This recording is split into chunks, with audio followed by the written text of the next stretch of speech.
Hey guys. Tonight we begin with the bizarre, ambitious, and sometimes eyebrow-free world of medieval beauty standards. A world where the goal wasn't to look healthy, but rather like someone who'd just been politely exercised. So before you get comfortable, take a moment to like the video and subscribe, but only if you genuinely enjoy what I do here. And let me know in the comments where you're tuning in from and what time it is for you. It's always fascinating to see who's joining us from around the world. Now, dim the lights, maybe turn on a fan for that soft background hum, and let's ease into tonight's journey together. In the medieval world, looking pale wasn't a sign that you needed more sleep. It was a fashion statement, a social flex, a silent announcement to the world that said, "I am too rich to ever see the sun, thank you very much." Unlike today, where a healthy glow might suggest yoga, smoothies, or a trip to the coast, medieval beauty flipped the script.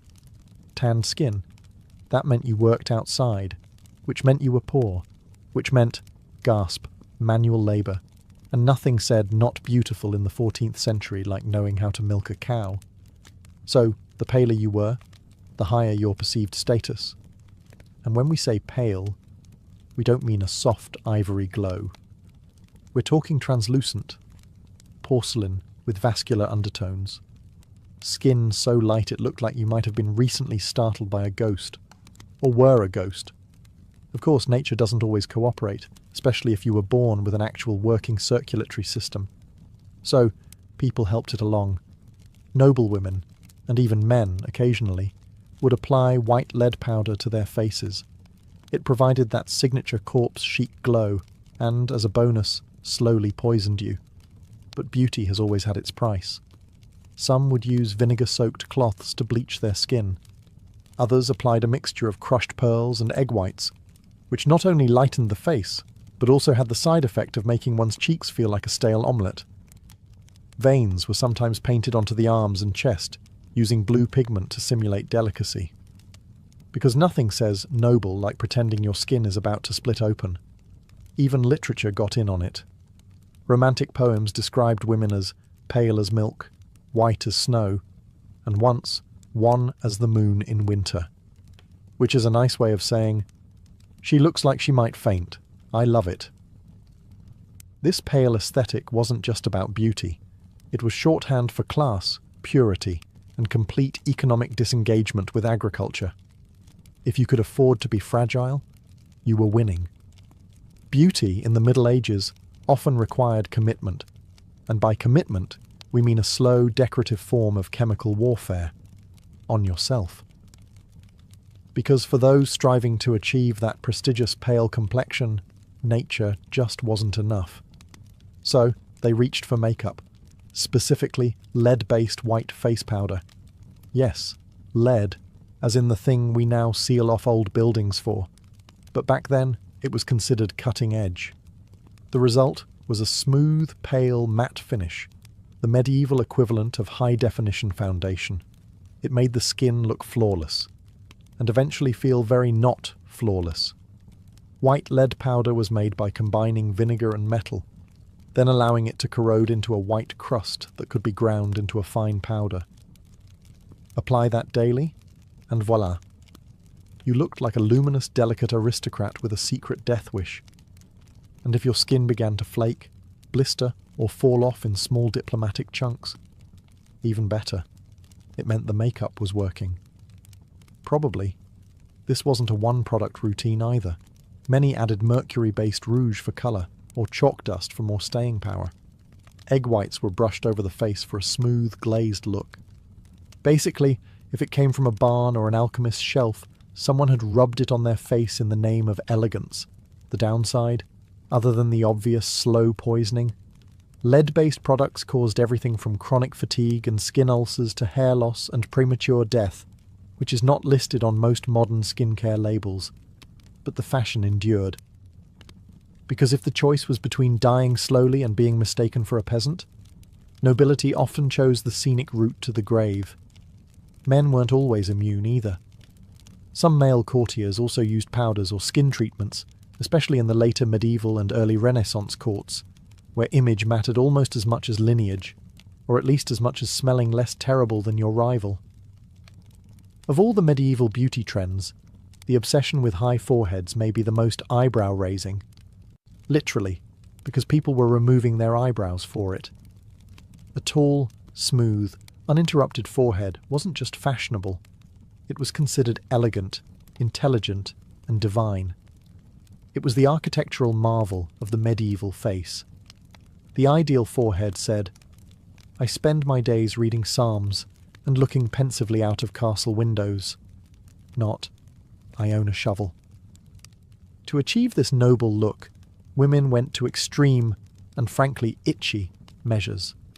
Eyebrows were plucked out completely, and sometimes even scalp hair was removed, inch by inch, to push the hairline further back. This wasn't a trim. This was a full-on forehead expansion project. Medieval grooming manuals advised women to use tweezers, hot cloths, and depilatory creams made from things like cat dung, quicklime, or vinegar-soaked leeches, all in the name of showcasing a forehead that could double as a sundial. The results were striking. Portraits from the time show women with serene expressions and foreheads so vast you could host a joust on them. Combined with pale skin and soft facial features, this high-domed aesthetic became shorthand for refined beauty. It wasn't all about the face either. Fashion supported this look. Tight-fitting hoods, wimples, and hennins, those famous cone-shaped hats, all helped pull the hairline up, or at least hide the part where your eyebrows used to live. And this wasn't just some isolated castle trend. From England to France to Italy, noble women leaned into the high forehead style, while artists and poets reinforced it by praising women whose faces began somewhere near the crown of the head. Of course, not everyone could afford the time or tools to pluck themselves into perfection. So, in a moment of medieval ingenuity, some women faked it by drawing their new forehead slightly higher and covering the rest with headbands or veils. That's right. The Middle Ages had their own version of contouring. It just involved a lot more fabric. In medieval Europe, eyebrows weren't just underappreciated, they were actively eliminated. Modern trends may celebrate bold brows, feathered arches, and TikTok tutorials, but in the 14th and 15th centuries, eyebrows were seen as unnecessary facial clutter. To achieve the ideal look, women plucked their eyebrows into near non-existence, or erased them entirely. Why? Because a bare, smooth forehead was considered elegant and refined, and any sign of actual hair growth interrupted the aesthetic. Eyebrows were basically seen as stubborn weeds on the garden of the face. Some went even further and shaved the brow area completely, ensuring that not a single strand interfered with their alabaster, high-domed glory. It's the sort of commitment that would make modern beauty influencers blink twice, mostly because there were no brow pencils to draw them back in. To remove the brows, medieval women used tweezers, wax, pumice stones, or, for the especially brave, mixtures containing quicklime, vinegar, or arsenic. Yes, arsenic. Because nothing says dedication to your look like risking mild facial melting. This was more than just a passing fad. Art from the period, from illuminated manuscripts to oil portraits, confirms the trend. Noble women are frequently depicted with smooth foreheads and expressionless eyes, framed by nothing but skin. The result is either serene or slightly alien, depends on the lighting. Interestingly, the no-brow trend wasn't entirely uniform. In some parts of Europe, thin or lightly arched brows persisted, especially as influences from the Middle East and Byzantine Empire filtered through trade and war. But by and large, the message was clear. If people can see your eyebrows, you're doing it wrong. And this wasn't just for women. Men, especially those close to court life, occasionally trimmed or groomed their brows as part of a larger aesthetic of refinement. Though full removal was rare among males, unless they'd lost them in a particularly heated theological debate. What this all tells us is that medieval beauty ideals weren't about looking natural. They were about looking curated, symbolic, and just a bit angelic. Angels, after all, rarely have brows in art. Coincidence? Possibly. But it worked for them.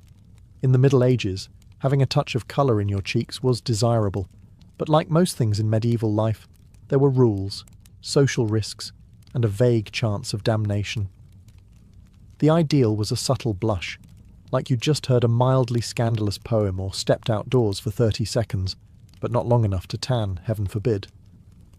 A gentle rose hue on the cheeks suggested youth, fertility, and general survival, all things that were considered attractive, particularly if you could maintain them past the age of 28. But you couldn't look like you were trying. Applying rouge was considered vain, and vanity was suspiciously close to sin.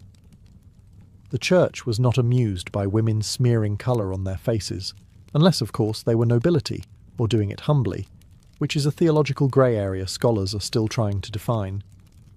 Still, women improvised. Common blush ingredients included beetroot juice, crushed strawberries, mulberries, or even cochineal, a deep red pigment made from crushed insects. Yes, bugs, because beauty has never been kind. Some rubbed their cheeks to get that natural flush, while others used mixtures of red ochre or wine sediment, dabbed carefully to avoid detection by both clergy and judgmental neighbours. For the wealthy, rouge could be made from red lead or cinnabar, both of which were incredibly toxic. But the logic went something like, I may die young, but I'll die pink-cheeked and socially respected. Rouge was typically applied with cloth, fingers, or whatever tool was available that hadn't just been used to season a stew. Mirror access was limited, so many women relied on instinct, muscle memory, or the occasional honest maid. Of course, if your blush was too visible, you might be accused of imitating prostitutes, or worse, French courtiers. The horror.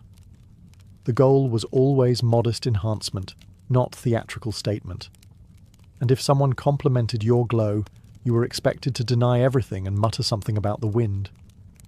Even nuns occasionally wore a touch of rouge, discreetly, and supposedly only on feast days. Because nothing says, I serve the Lord, like a tasteful dab of beetroot behind the cloister. In medieval Europe, if your hair didn't look like it had been kissed by holy light or stolen from a Botticelli angel, you were already starting from behind. Blonde hair, in particular, was the medieval gold standard. It was associated with youth, beauty, virtue, and in case you needed divine backup. The Virgin Mary was frequently painted as a blonde, even though she was, geographically speaking, almost certainly not. But realism was less important than radiance. If you were born blonde, congratulations. You were considered blessed and probably got out of a few chores. But natural blondness didn't last, especially in adulthood.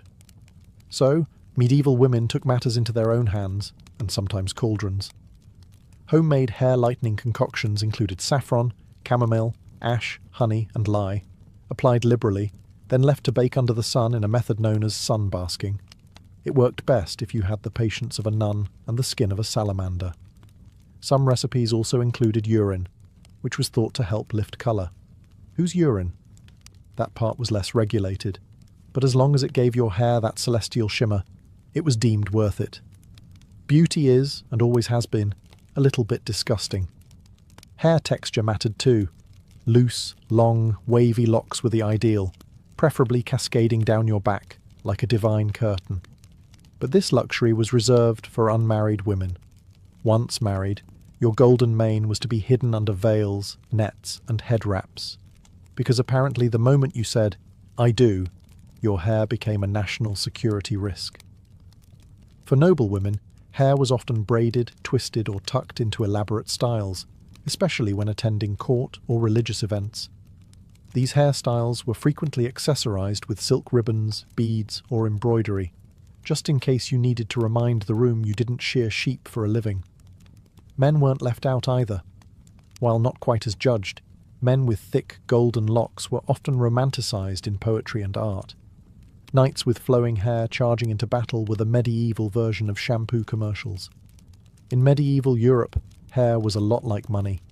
If you had it, you didn't necessarily show it off, unless you were trying to get married. Then suddenly, it became a strategic asset. Unmarried women were encouraged to wear their hair long and loose as a symbol of purity and innocence, though not too loose. Unless you were going for the ethereal forest maiden look, which was only socially acceptable if you were, say, an actual saint or being martyred. Otherwise, a gentle braid would suffice. But once married, your hair was immediately banished from public view. Congratulations, you now had a husband, and an obligation to wrap your locks tighter than a monastery's wine budget.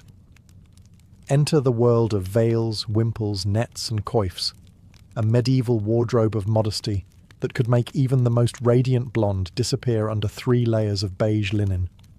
These coverings weren't just modest, they were practical. They protected hair from smoke, lice, and unsolicited compliments from troubadours. The most dedicated women layered their coverings. A coif, a close-fitting cap, might be worn under a veil, which could then be pinned beneath a wimple that wrapped under the chin. The effect?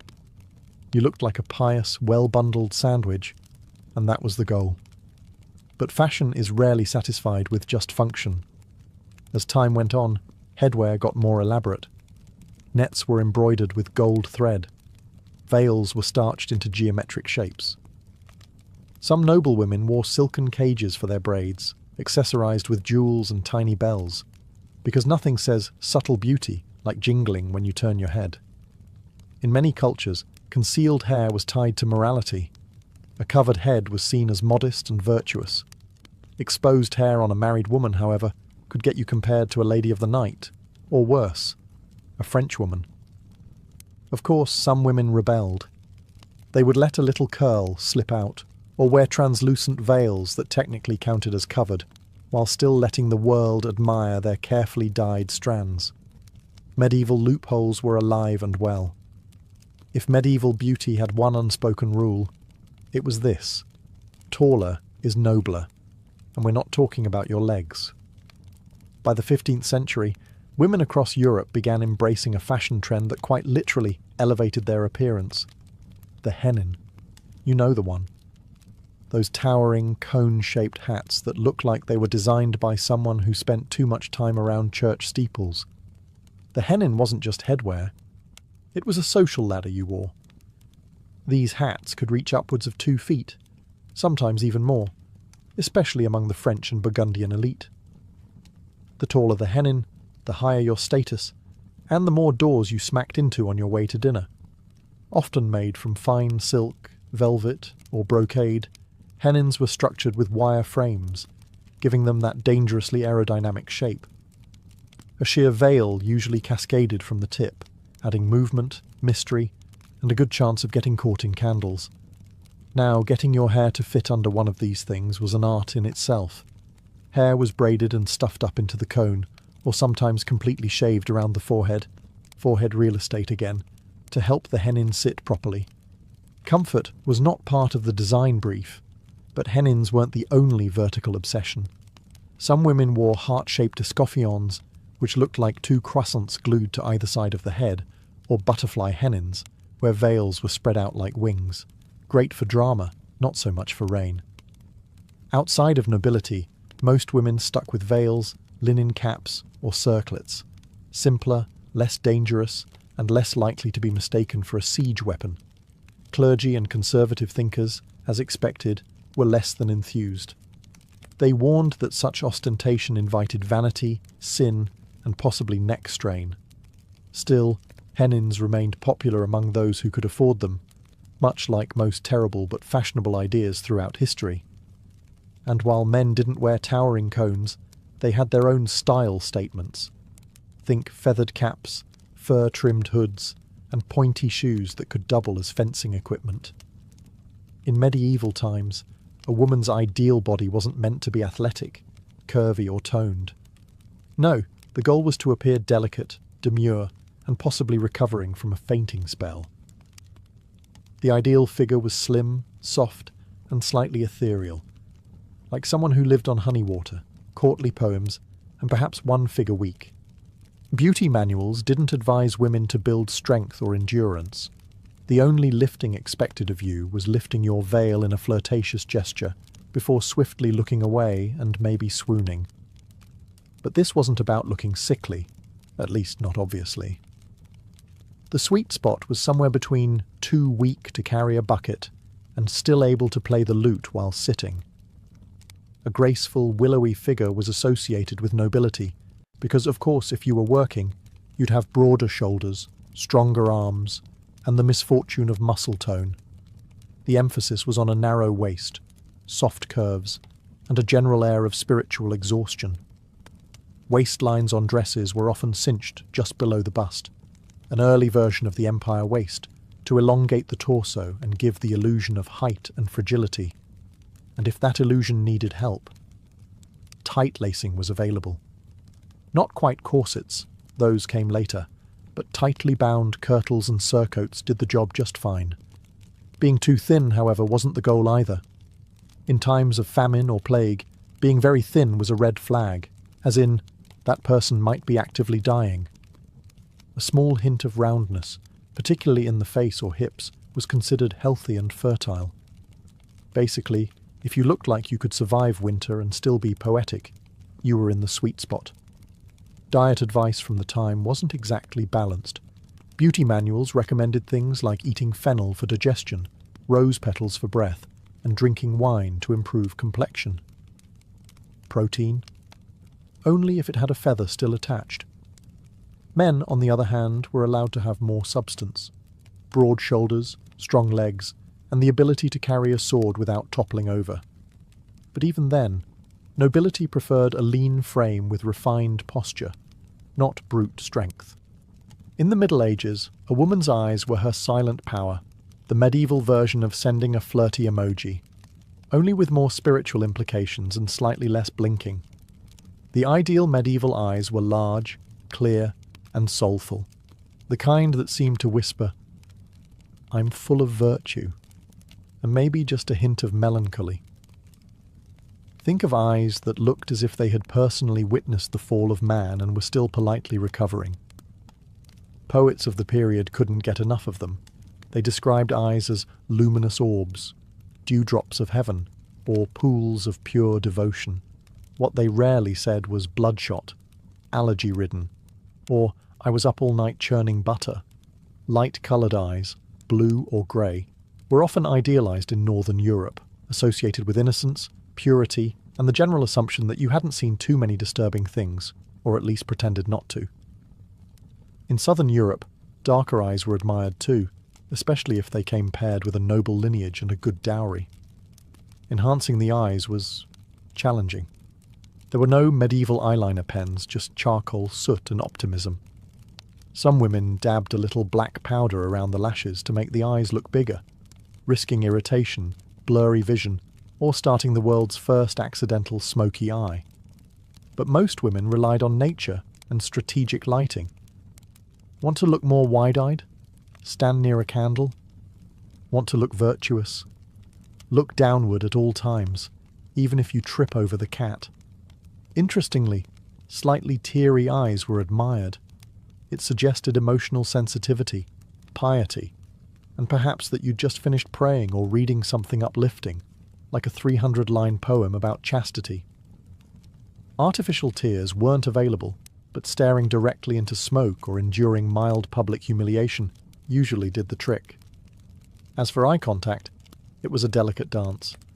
Too much could be seen as bold, flirtatious, or suspiciously French.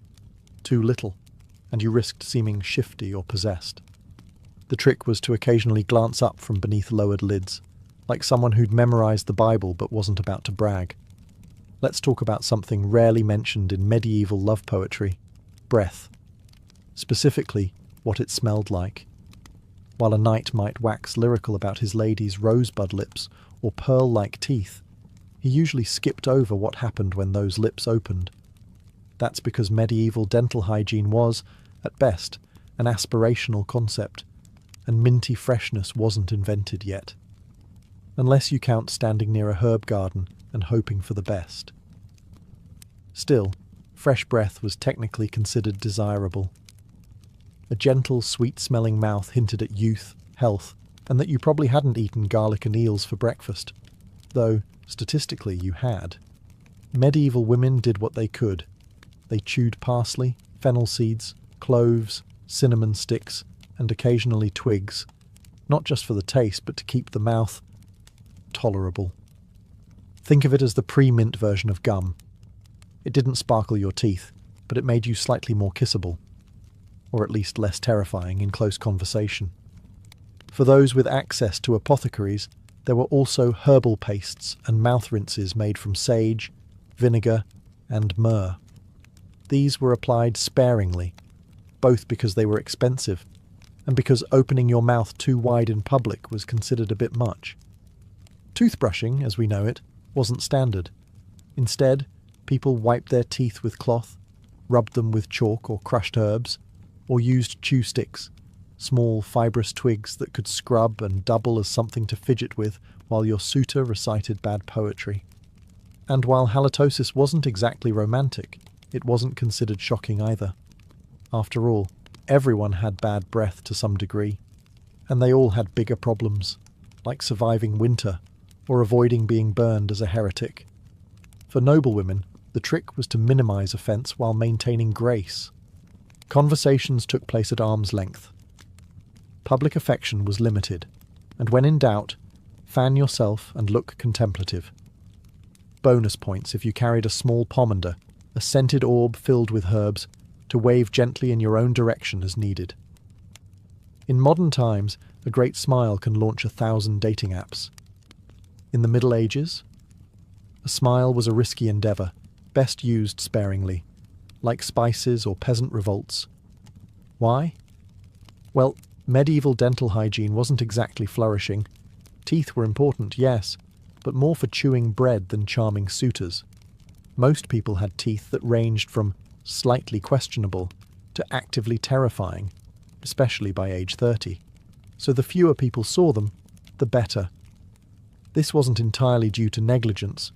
Tooth decay was rampant thanks to diets heavy in bread, porridge and mead, and lacking in toothbrushes, dental floss, or literally any kind of fluoride.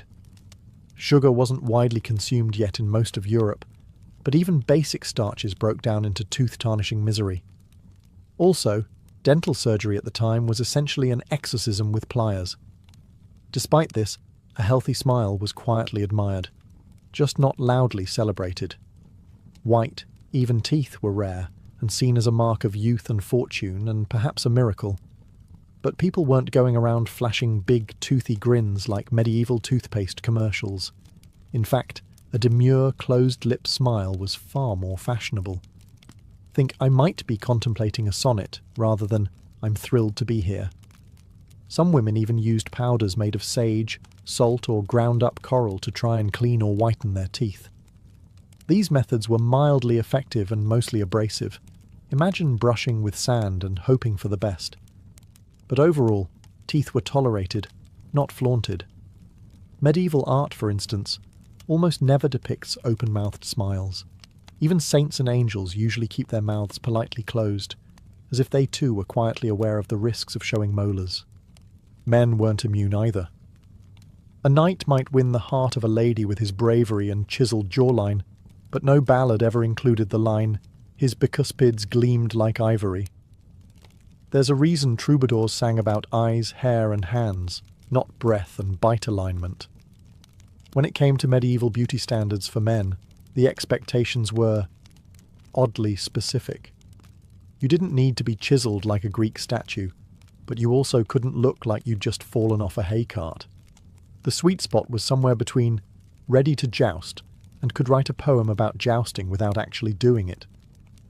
The ideal man was tall, lean, broad-shouldered, and, very importantly, nobly unbothered. Not overly muscular, that suggested labour, but not soft either. That suggested laziness or too much mead. You wanted to look like you could swing a sword, but only if the squire was busy. A defined jawline, high cheekbones, and a straight nose were all considered attractive. Think, prince in an illuminated manuscript, rather than village strongman. A well-groomed beard or a smooth, clean-shaven face was acceptable, depending on the region and era. But either way, it needed to look intentional, not like you'd been lost in the woods for a week. Hair was typically shoulder-length and styled, especially for noblemen. Curls were in fashion in many courts, especially if they occurred naturally or looked like they did. Some men even used curling irons. Yes, really. small heated rods, or herbal rinses to enhance texture and shine. Because nothing says I'm above manual labour, like sitting for 45 minutes while your page boy styles your fringe. Clothing played a huge role in enhancing the male silhouette. Padded shoulders, cinched waists, and fitted tunics helped create the ideal body shape, with extra emphasis on posture. A nobleman did not slouch. He glided, often with a hint of disdain. And if a man did happen to be naturally muscular, that was fine, as long as he wasn't caught actually working with those muscles. Fighting in wars was acceptable, hauling barrels was not. Above all, the look was effortless. You weren't supposed to try to be attractive. You were simply born noble, and that alone made you appealing. A kind of medieval version of hot without trying, except instead of a gym membership, you inherited land and a falcon. In an era where bathing was technically optional and plumbing was mostly a dream with a Latin name, scent management became an art form. And not the glamorous, walk through a cloud of Chanel No. 5 kind of art, more the mask it and pray variety. To be fair, people did bathe, just not as often as we'd hope, especially depending on the century, location, and plague frequency. So to keep from offending nostrils, human and divine, medieval men and women turned to the olfactory power of herbs, oils, and perfume pouches.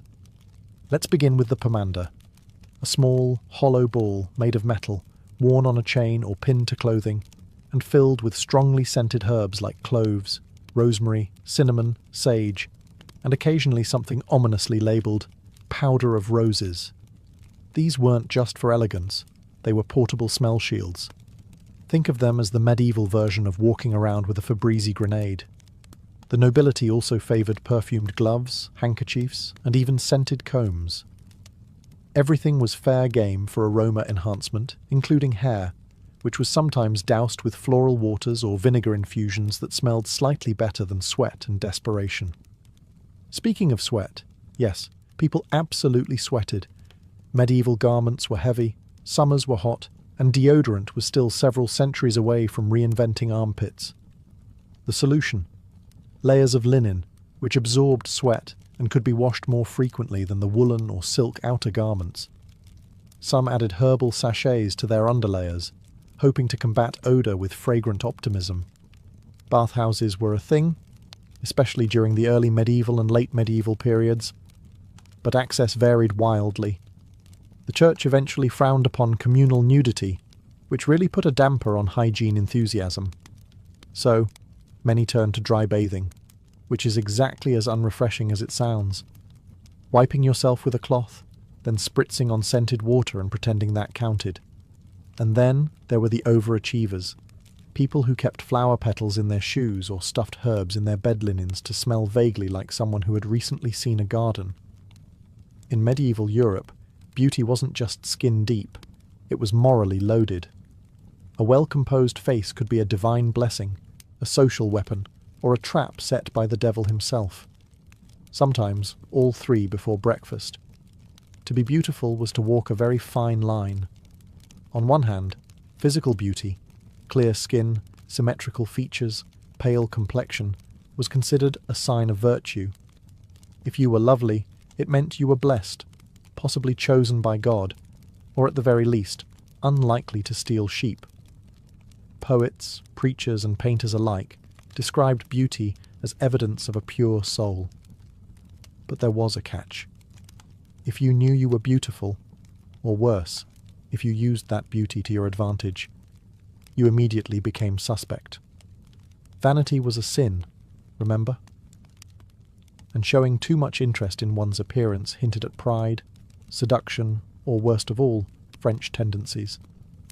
Medieval sermons warned that women's beauty could tempt men into sin, which of course was entirely the woman's fault. Eve set a precedent, and medieval Europe ran with it for a solid 1,000 years. A woman wearing makeup, showing a bit of hair, or fluttering her lashes at the wrong night could easily find herself accused of being everything from immoral to outright demonic. Some even believed that beauty could be an illusion, a sorceress's disguise, a glamour conjured by witches to lead righteous men astray.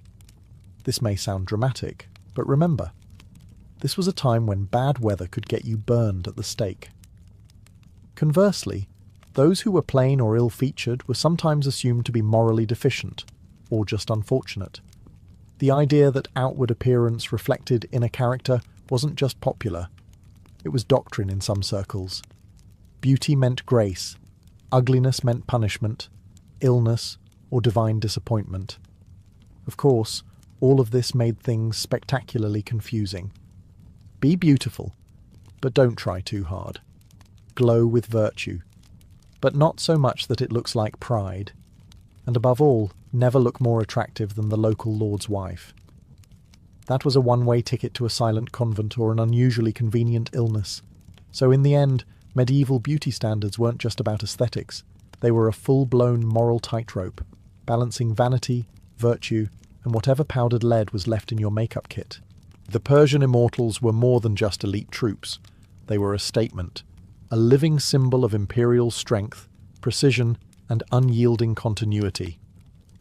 Their origins trace back to the very birth of the Achaemenid Empire under Cyrus the Great in the 6th century BCE. At a time when Persia was rapidly transforming from a regional power into a sprawling imperial juggernaut, Cyrus understood something vital. An empire needs a backbone.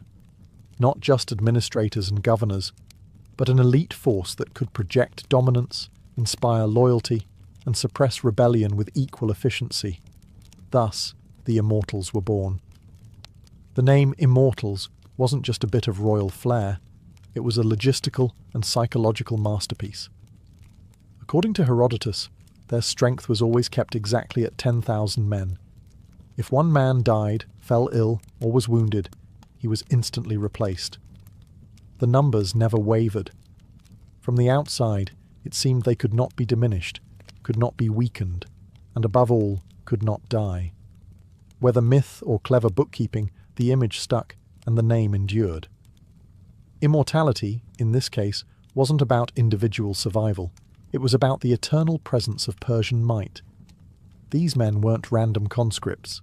To be an immortal meant being selected from among the Persian nobility, or at least from families of high status and proven loyalty. Training began young. Discipline was brutal. Loyalty to the king, unquestionable.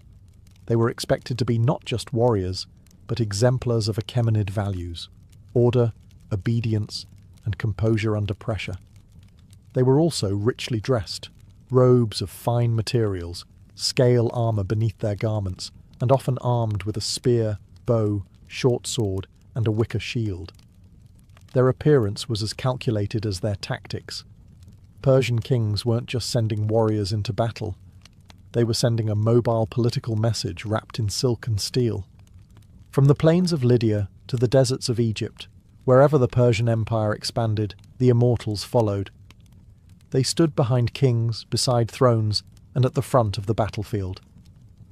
If you saw them approaching, you didn't just see soldiers, you saw the unbroken heartbeat of the empire. Immortals didn't blink. Immortals didn't retreat. Immortals endured. And that's exactly what made them terrifying. The appearance of the Persian Immortals was no accident. It was psychological warfare. These men weren't covered head to toe in gleaming bronze like Greek hoplites. No, the Immortals looked otherworldly, like a wave of richly dressed shadows sweeping across the land. Their uniforms blended regal flair with military function. They wore elaborately embroidered tunics and trousers, often dyed in rich reds and purples, colours of nobility and command. Beneath these lay a layer of scale armour made of bronze or iron, flexible enough for movement, but deadly in close combat. Their shields were made from woven wicker, deceptively light, yet able to deflect arrows and absorb blows. Their most distinctive element, however, was their headdress, a soft felt cap called a tiara, sometimes pulled over the face to obscure identity. Unlike the Greeks who glorified individuality in armour and valour, the Immortals thrived in uniformity. 10,000 men, moving in near silence, all similarly armed and armoured, created a visual spectacle that overwhelmed the senses. It was like watching a curtain of death descend on the battlefield.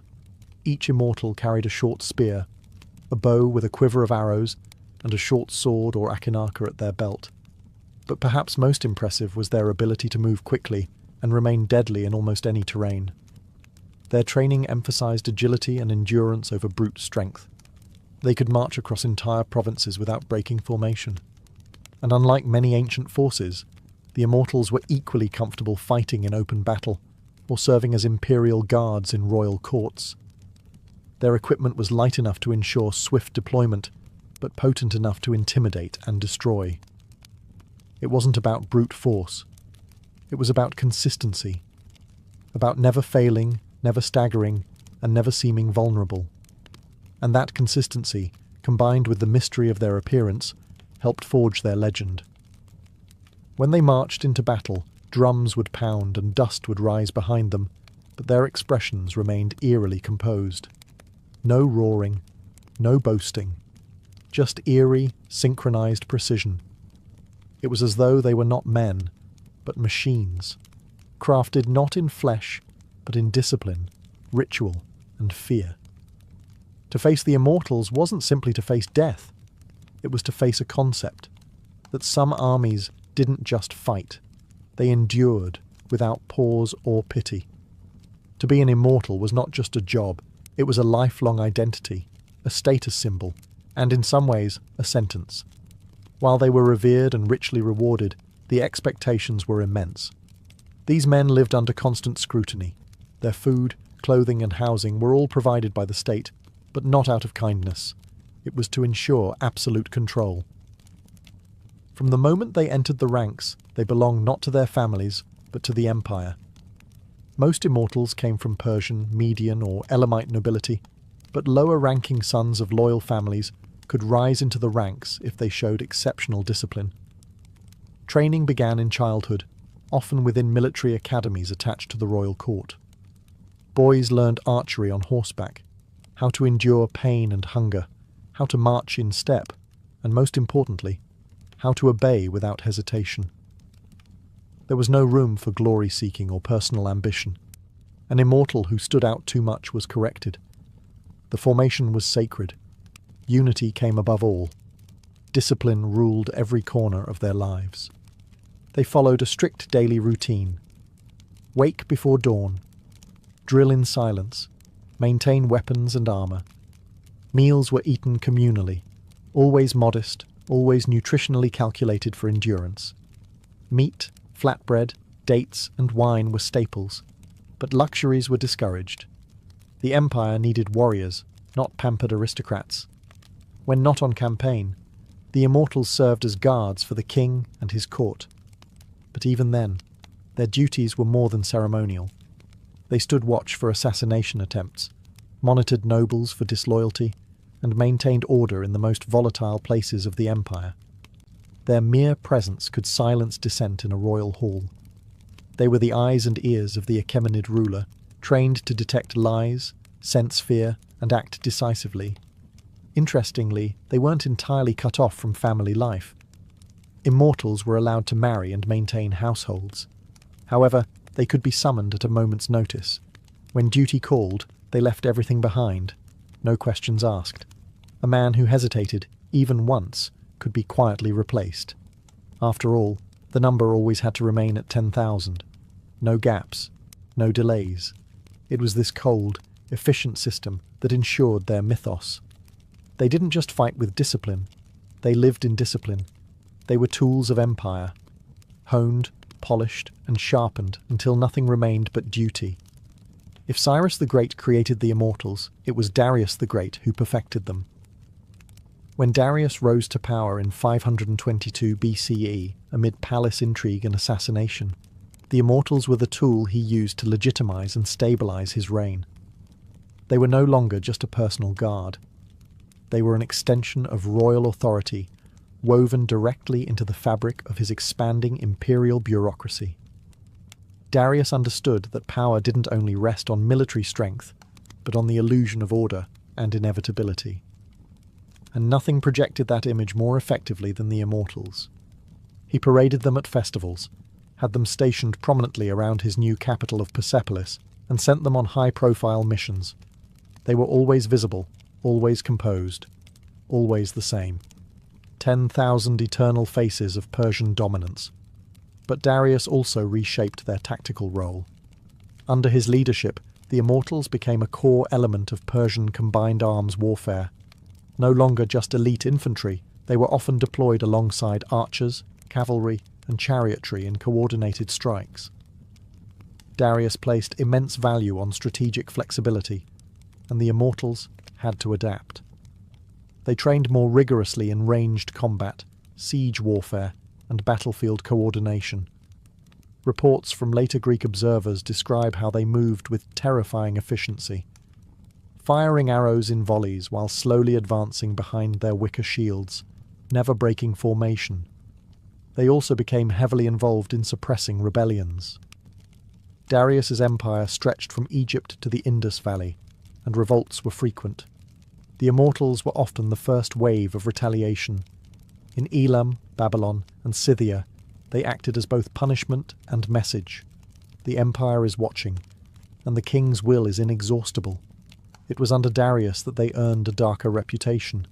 Not just elite warriors, but instruments of fear and retribution. Even their iconography was elevated.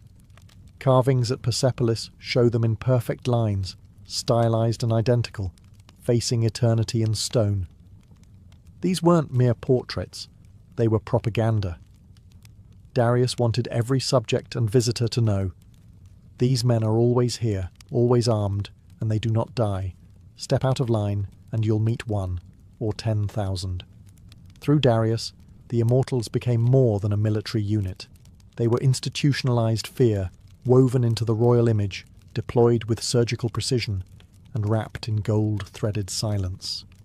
The Persian Immortals reached the height of their legend during the reign of Xerxes the Great, and nowhere was their reputation more fiercely tested than at the narrow mountain pass of Thermopylae in 480 BCE. This battle, now mythologized through centuries of art and cinema, wasn't just a clash of armies. It was a symbolic collision between two radically different worldviews: Persian imperial order versus Greek city-state defiance. And at the center of the storm stood the Immortals. When Xerxes invaded Greece with what ancient sources claim was the largest army the world had ever seen, he brought the Immortals as his personal vanguard. They didn't just guard him. They were a scalpel in the heart of chaos. Their reputation alone preceded them. The Greeks had heard of the 10,000 who never died, the elite troops who served kings like gods and fought with flawless precision. At Thermopylae, they met resistance that rattled their mythos. King Leonidas and his few thousand Greeks, most famously 300 Spartans, held the narrow pass against wave after wave of Persian attacks. On the second day of battle, Xerxes ordered the Immortals to break the Greek line. It was meant to be a crushing blow. After all, these were the elite of the elite. But what followed was not the instant rout Xerxes expected. The Immortals, skilled as they were constrained by the tight geography of the pass. Their bows were nearly useless in such confined space, and their shorter spears couldn't reach past the long dory of the Greek hoplites. For hours, they clashed with disciplined Spartans who fought in tight, interlocking phalanxes, trained from childhood for exactly this kind of combat. The Immortals suffered losses, heavy ones. Herodotus noted, perhaps with some glee, that they were no more successful than the ordinary troops. It wasn't just a military defeat, it was a rupture in their image. The Immortals had always appeared untouchable, gods of war in silk and scale. But at Thermopylae, they bled. They died.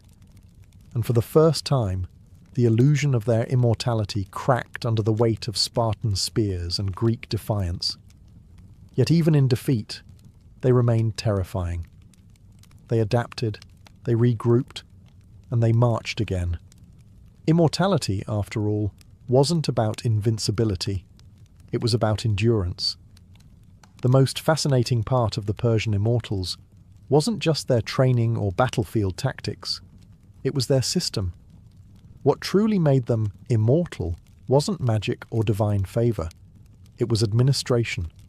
Cold, efficient, relentless bureaucracy.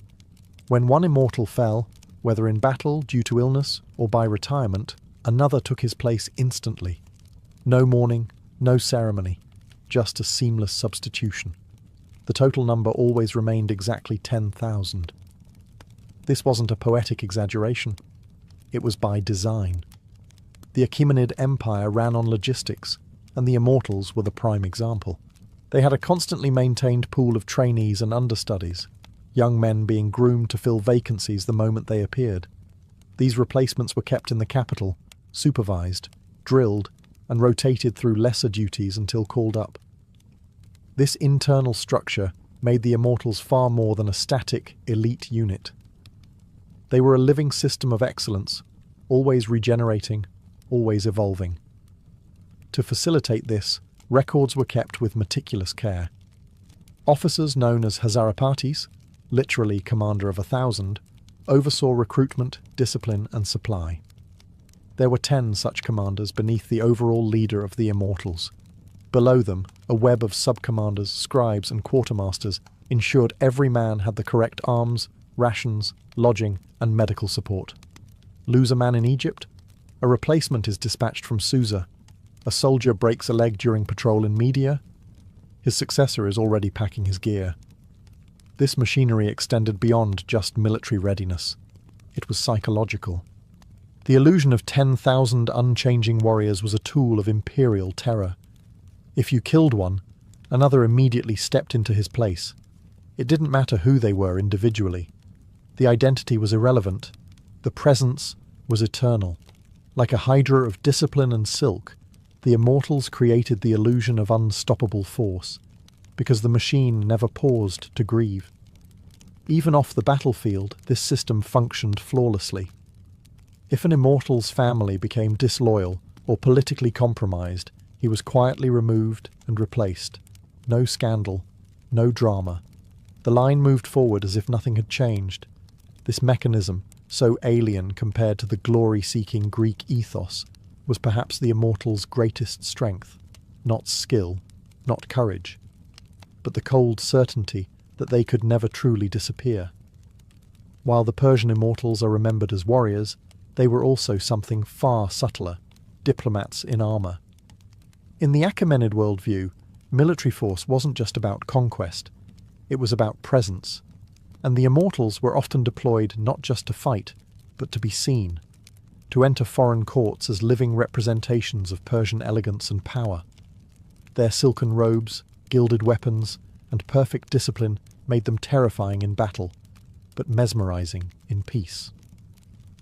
When ambassadors arrived in foreign lands, the Immortals often accompanied them, not for protection, but as spectacle.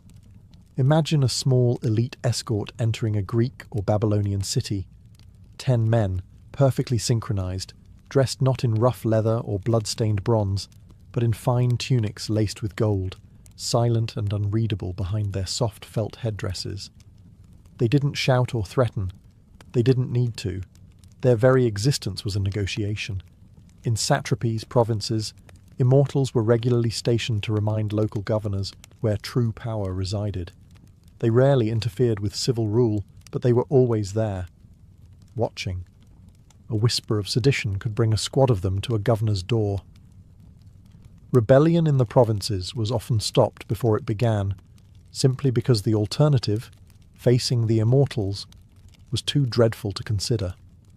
Even within the royal court, their presence was multifunctional. They acted as ceremonial guards during Nowruz festivals, coronations, and diplomatic receptions. But behind the scenes, they monitored courtiers, sniffed out treason, and enforced the king's will with silent efficiency. Some historians argue they acted almost like an internal intelligence agency, an ever-present warning that loyalty was not optional. This dual identity, warrior and envoy, enforcer and ornament, was part of their genius.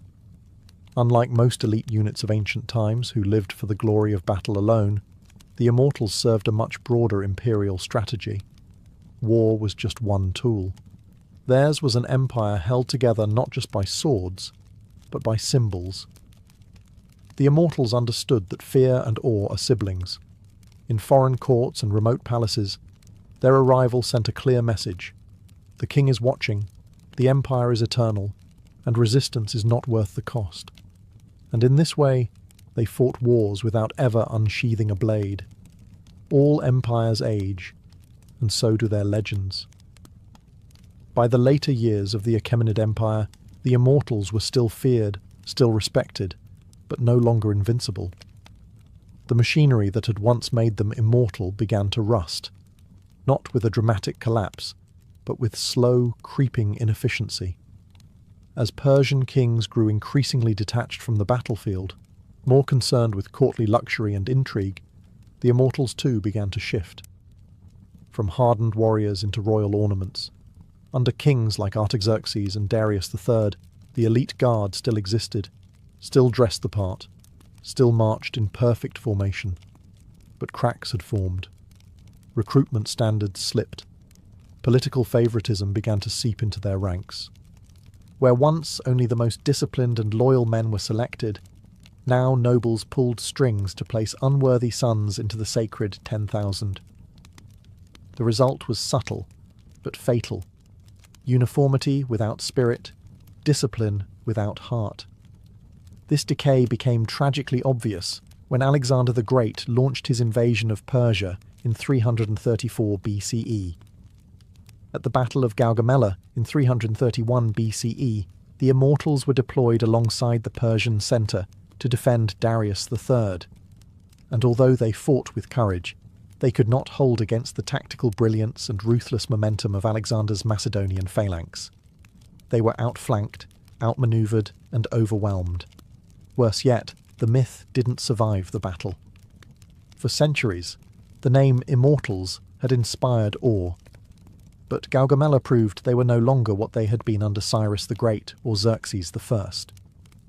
The machinery of instant replacement faltered. The backup system that once made their losses invisible simply wasn't in place anymore. The unit never recovered.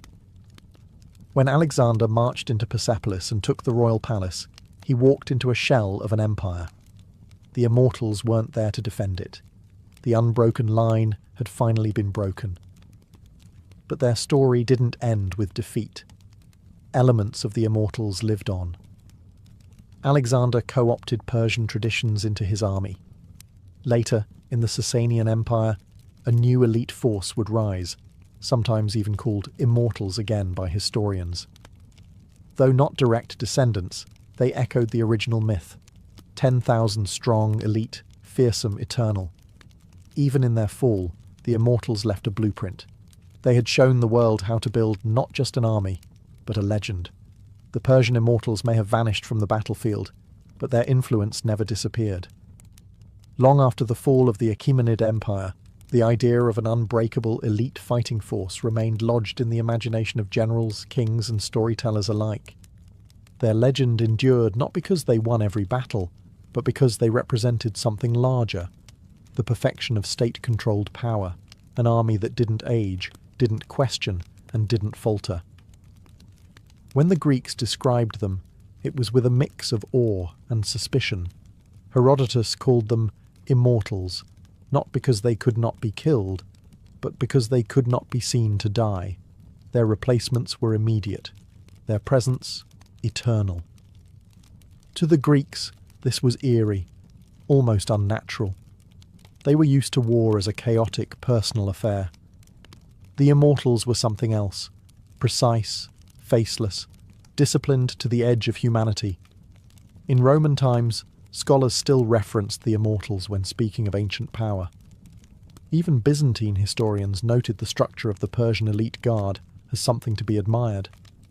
And in the early Islamic period, Arab historians recounted tales of the 10,000 who had once guarded kings of old, their spears glinting like a forest of silver under the desert sun.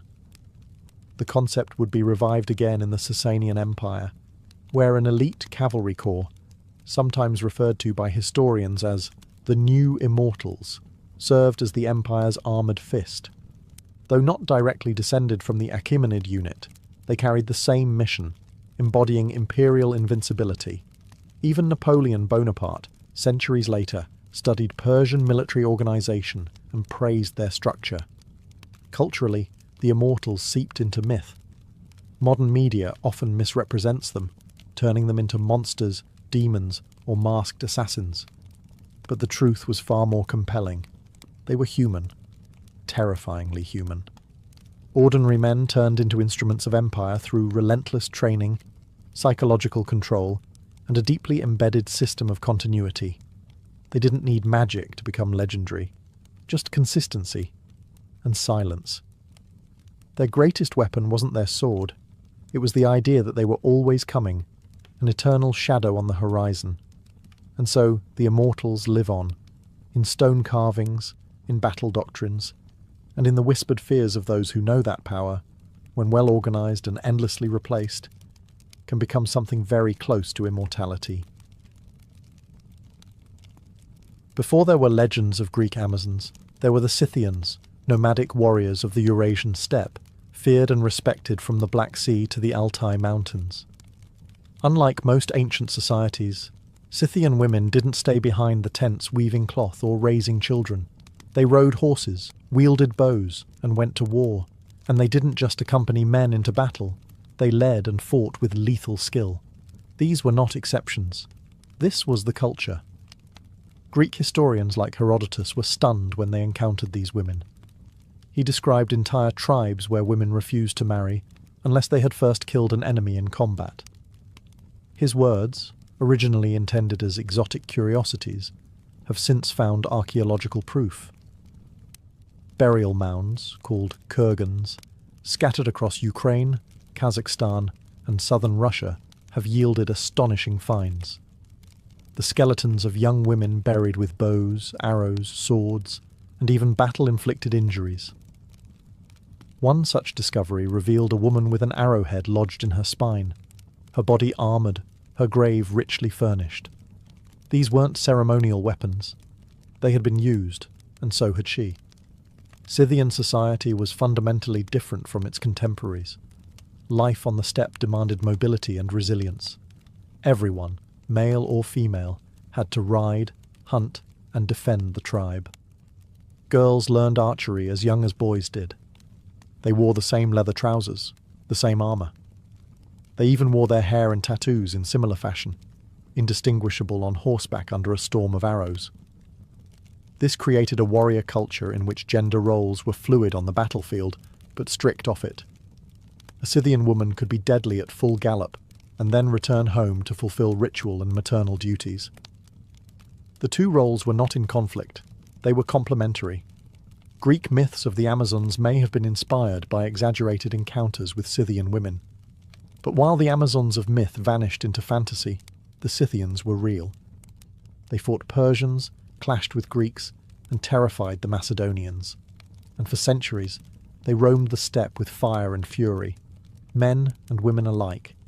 In the small West African kingdom of Dahomey, modern-day Benin, an army of women once struck fear into European colonizers, rival kingdoms, and anyone foolish enough to underestimate them. They were known as the Agogi, but the French nicknamed them the Dahomey Amazons, comparison to the Greek myths. But these warriors were very real. By the 18th and 19th centuries, the Agogi had become the standing royal guard of Dahomey's king. But they weren't just guards. They were elite infantry, trained to kill, to defend, and to never retreat.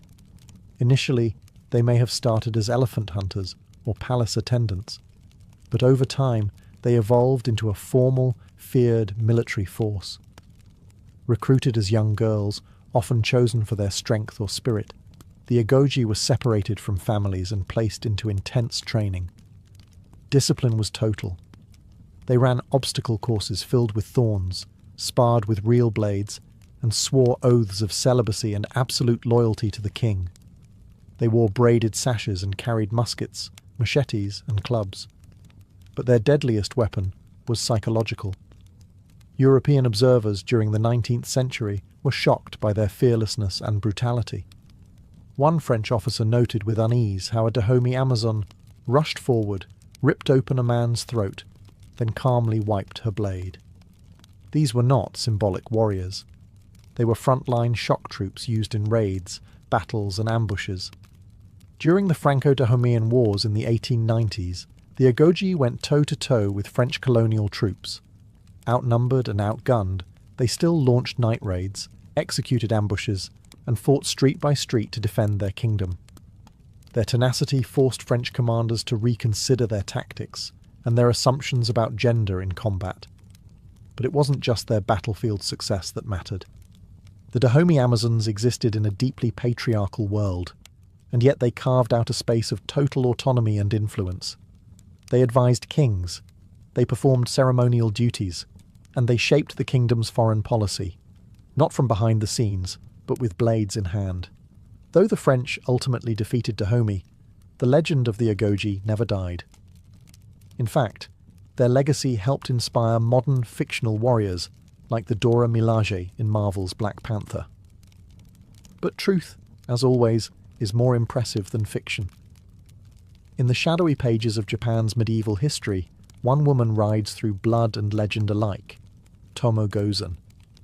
A samurai warrior of the late 12th century, she fought during the Genpei War, a brutal civil conflict between the Minamoto and Taira clans that gave birth to the first shogunate.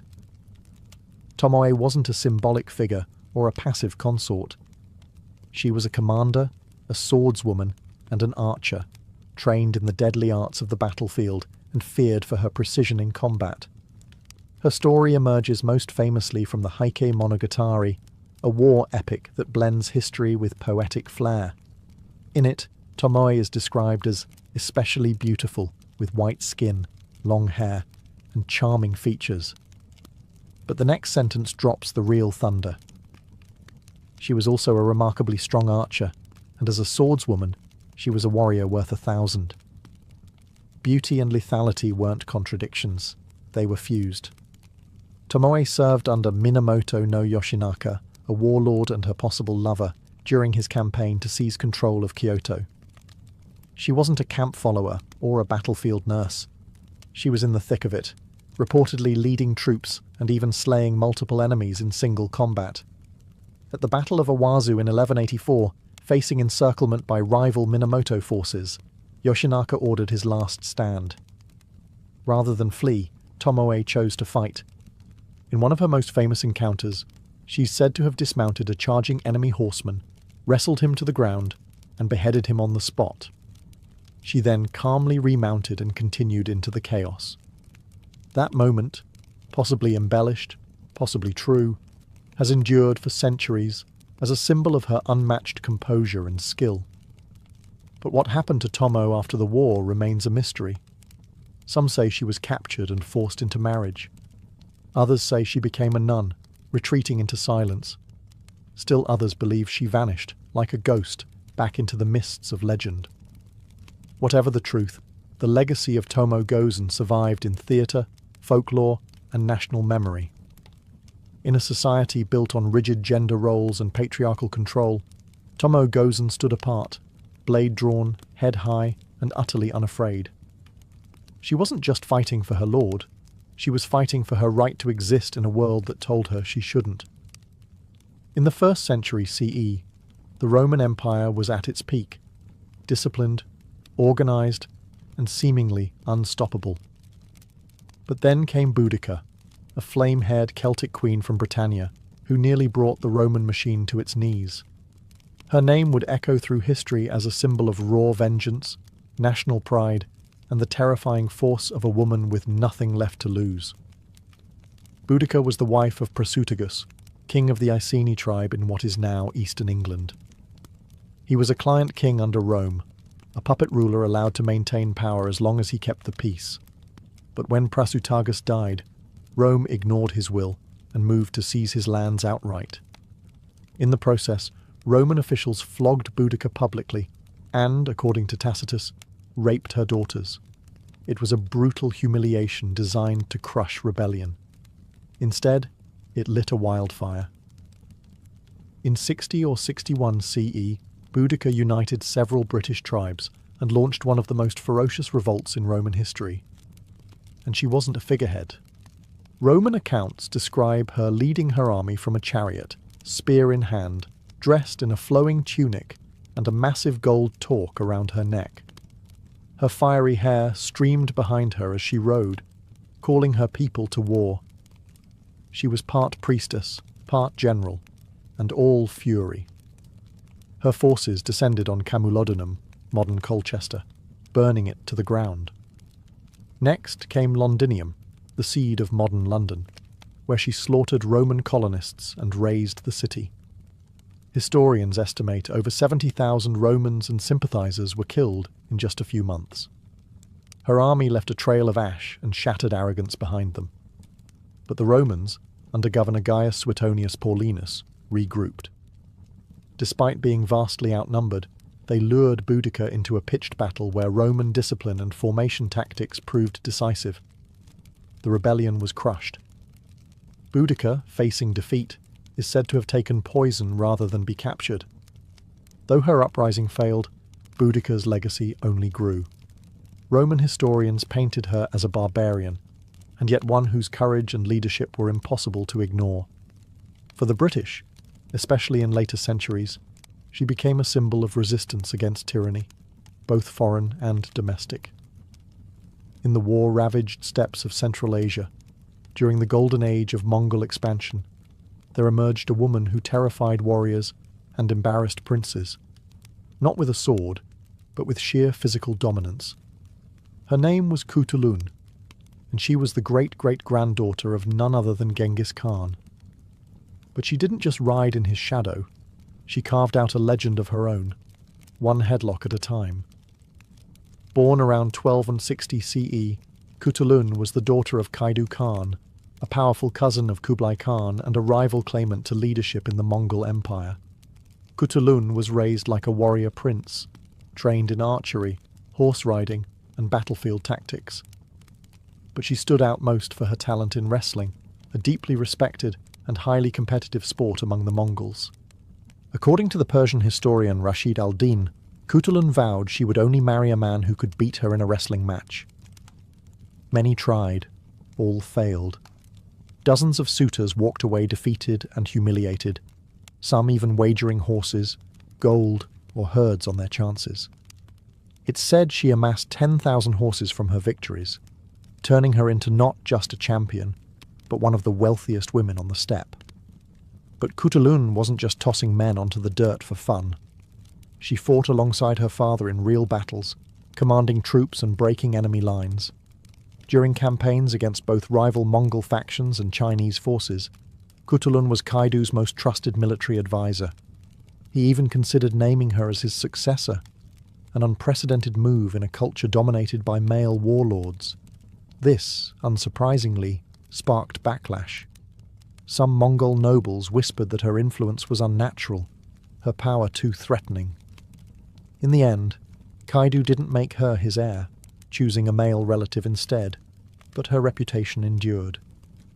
Even Marco Polo, who travelled through the Mongol Empire, wrote of a Mongol princess who fought like a tiger and could ride and shoot as well as any man. Later, histories tried to romanticize or minimize her, turning her into a love-struck figure or reducing her story to legend. But make no mistake, Kutulun was real, and her strength was legendary. She proved that in the heart of the most male-dominated empire on earth, a woman could still rise, not because she was allowed to, but because no one could stop her. In a time when women couldn't vote, own land freely, or even wear men's clothing without risking arrest, one French teenager not only wore armour, she led armies. Joan of Arc, born in 1412 in a tiny village called Domremy, was an illiterate peasant girl.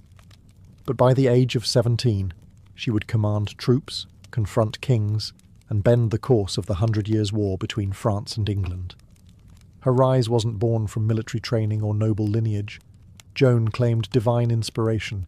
She said she heard voices, those of saints like Michael, Catherine, and Margaret, who told her that she had been chosen to drive the English from France and crown Charles the Dauphin as king. It was a wild claim, one that should have gotten her dismissed as mad. Instead, it got her an audience with the future King Charles VII. The court tested her, clergy grilled her for weeks, but somehow she passed. They saw something in her, conviction, charisma, something unexplainable. And so, clad in white armour, her banner flying high, Joan was sent to Orléans, a besieged city that symbolized the war's turning point.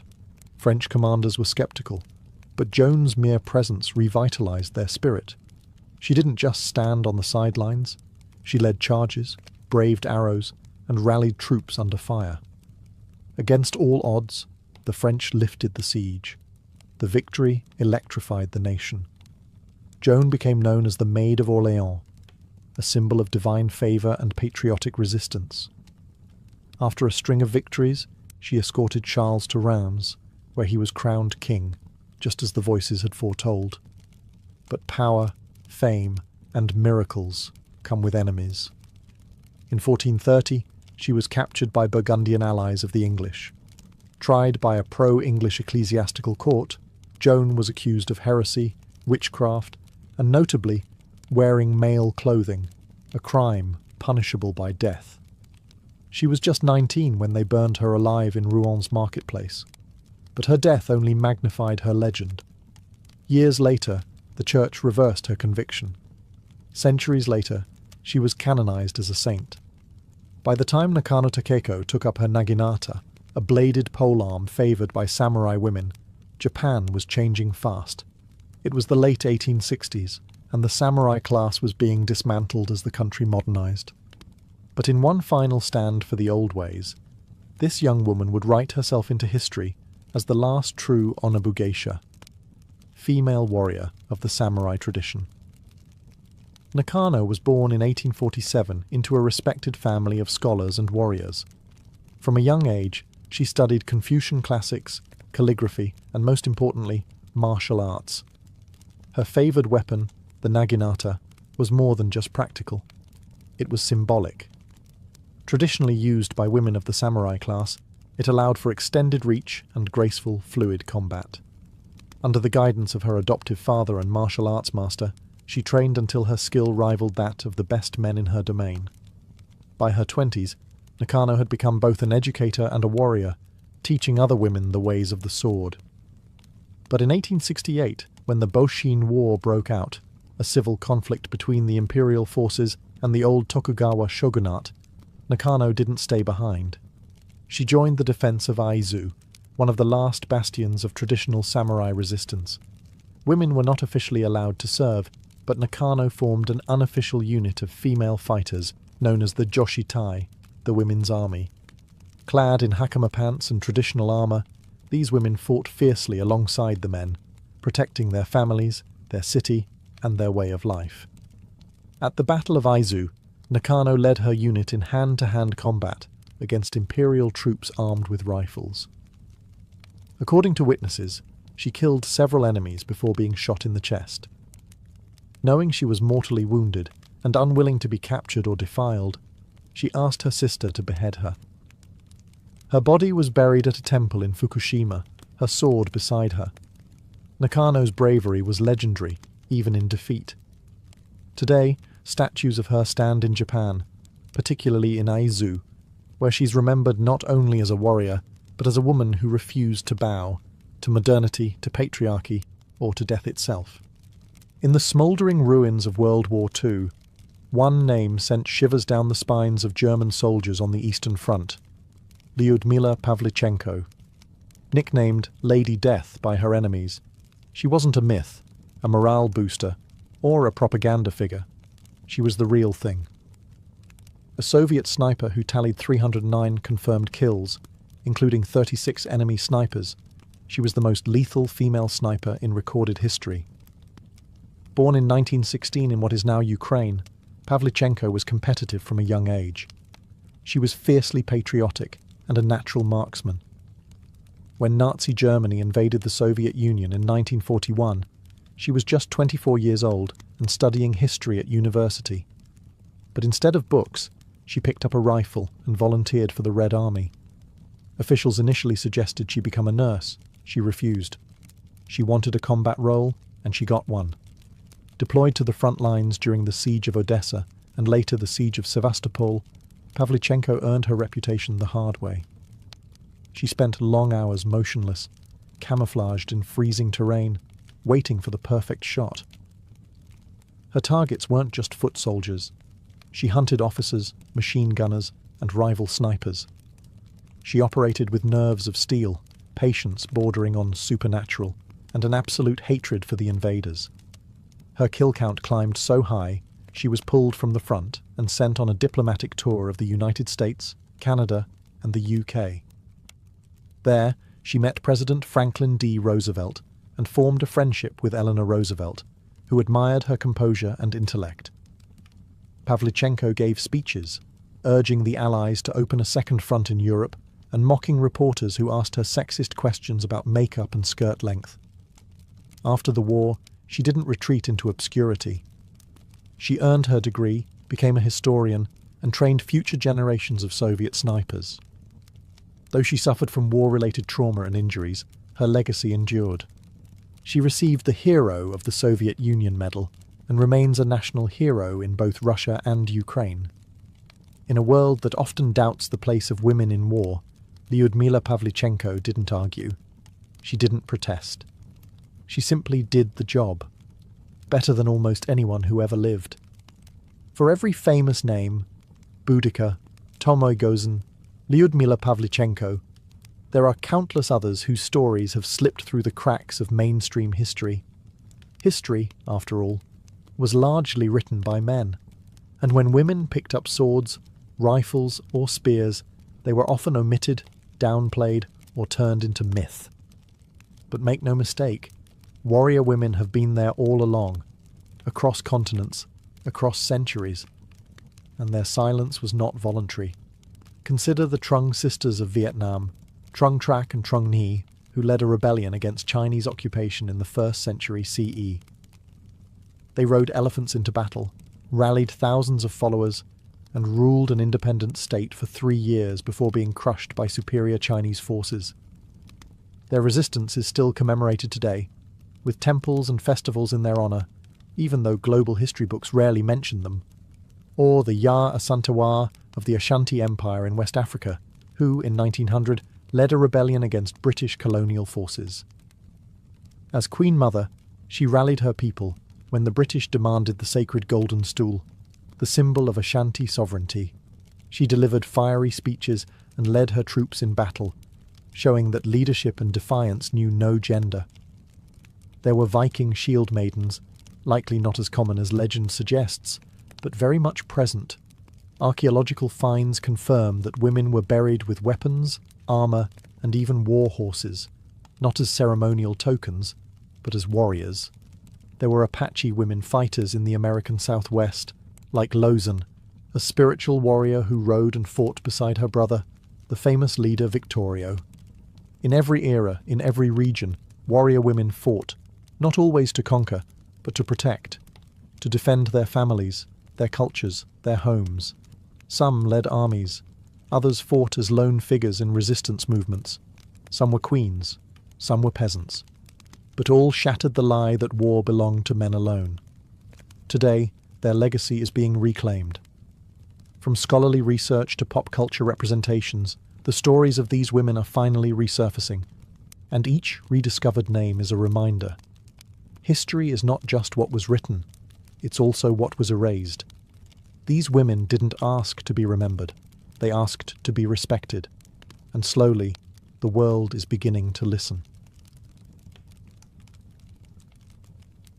In the heart of ancient Mesopotamia, modern-day Iraq, music wasn't just entertainment, it was ritual, power, and language.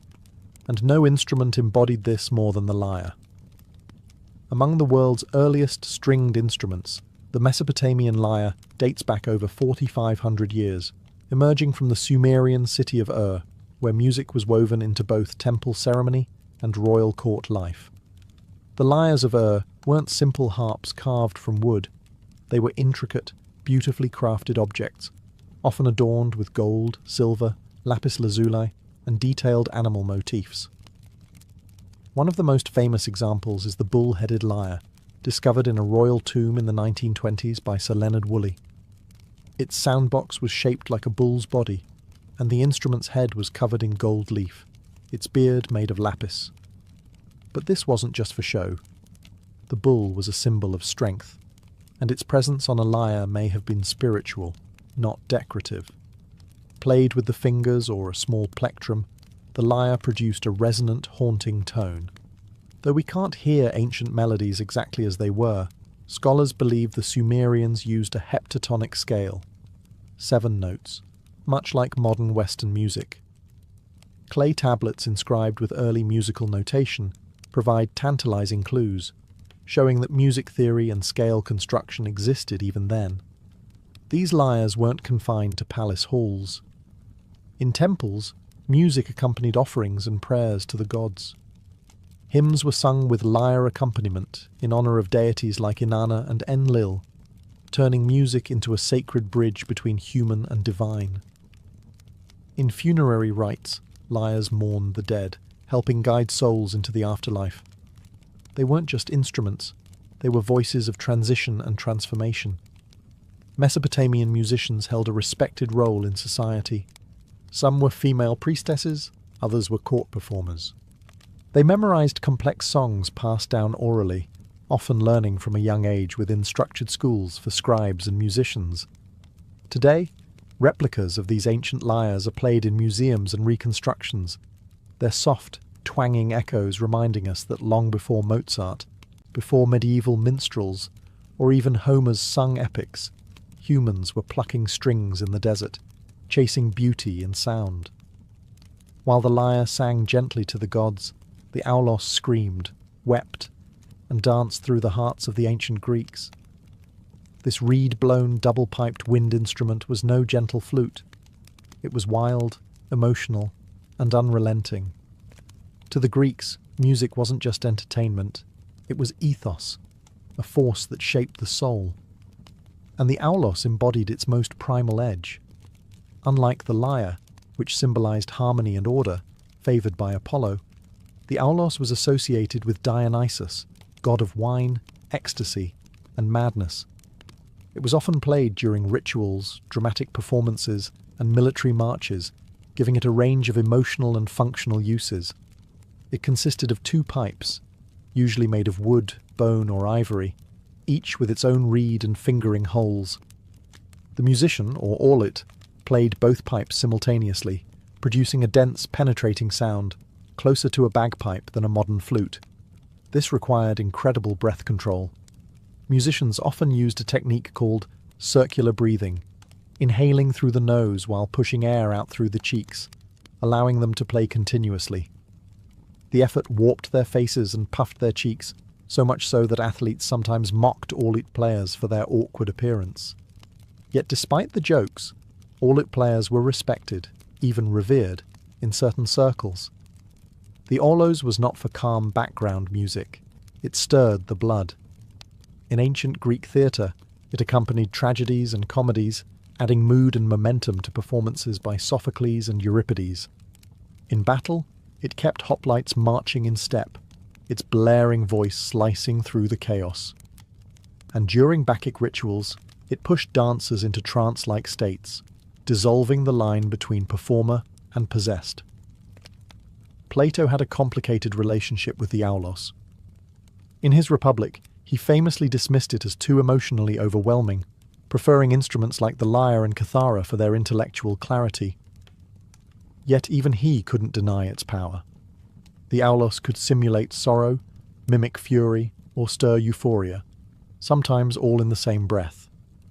Today, fragments of ancient auloi survive in museums, and modern reconstructions hint at its raw energy.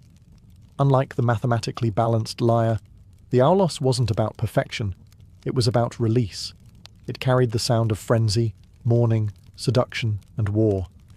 In the ancient courts and scholar studios of China, music was more than art, it was philosophy in motion.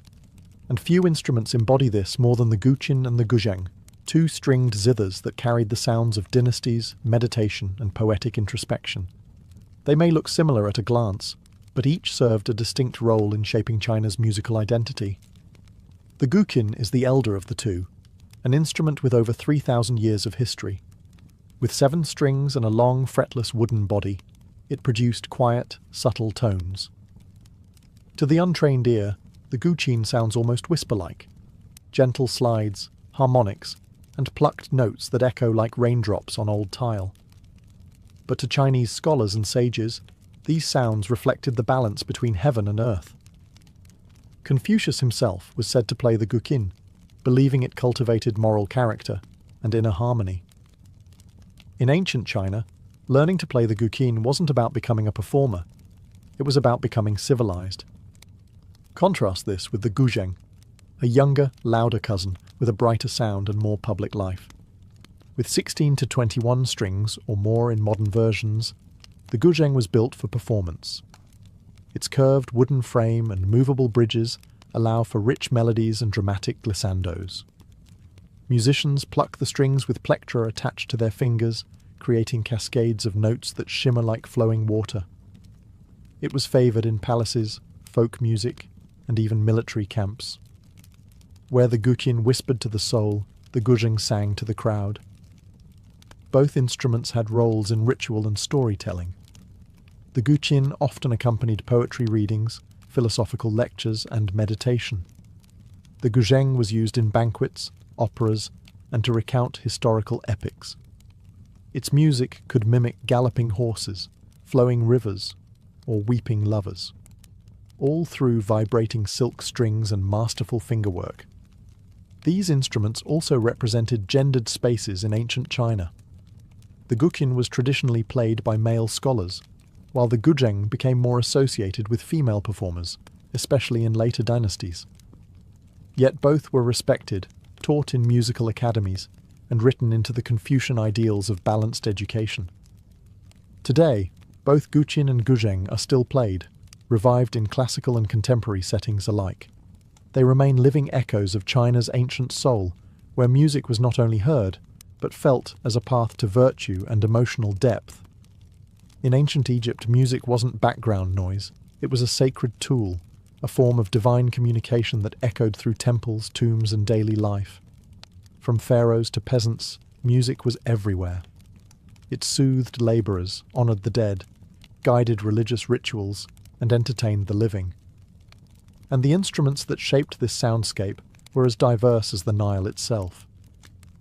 One of the oldest and most iconic Egyptian instruments was the harp.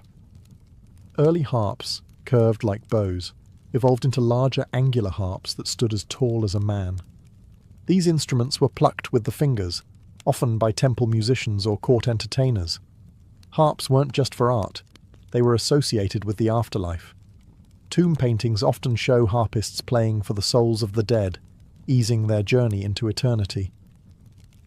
Then came the sistrum, a sacred rattle associated with the goddess Hathor, protector of music, motherhood, and joy.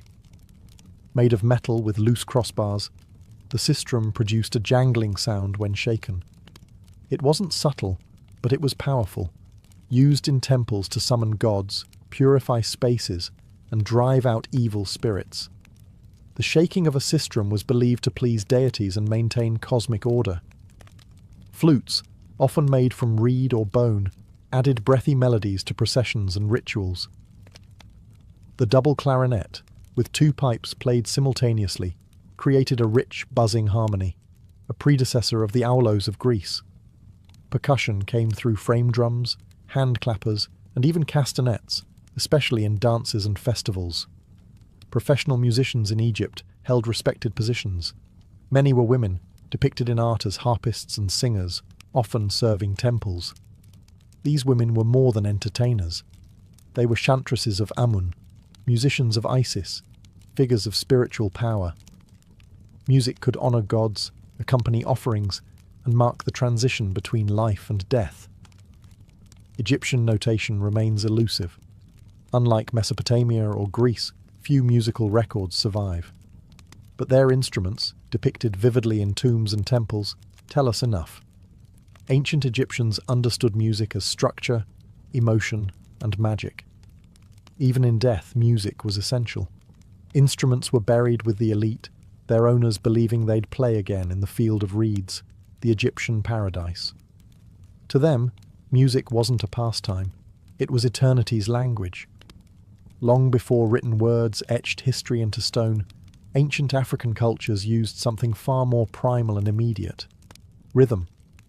Across the continent, drums weren't just instruments. They were voices. They spoke, commanded, remembered, and summoned. In Africa's ancient societies, music, especially percussion, was a living, breathing language that carried stories, laws, identities, and the pulse of the divine.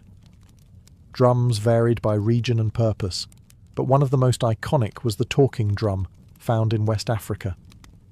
Shaped like an hourglass and strung with leather cords, this drum could mimic the tonal language of the people.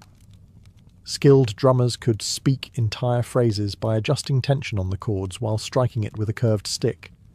Messages were sent across villages, announcing births, deaths, warnings, or royal summons, long before the invention of paper or the postal system. The drum became the continent's first wireless communication system. But drums weren't just practical, they were spiritual. In kingdoms like ancient Kush and Nok, drums summoned ancestors and deities. In Ife and Benin, they honoured kings and gods in elaborate court rituals. Drumming was central to initiation ceremonies, healing rituals, and funerals. It was said that to beat a sacred drum was to awaken forces beyond the veil. African drums came in countless forms: djembe, dundun, bugarabu, and kidi, each with specific roles in the musical hierarchy. They were carved from single logs, carefully hollowed and fitted with animal hide, each tuned to a specific pitch or tone. The craftsmanship was sacred, passed down from father to son, with rituals even during the making of the instrument. And percussion didn't stop at drums. Rattles, bells, shakers and thumb pianos added layers of rhythm and melody, creating a complex, polyrhythmic soundscape that Western music wouldn't fully understand until centuries later. In African tradition, music was inseparable from movement.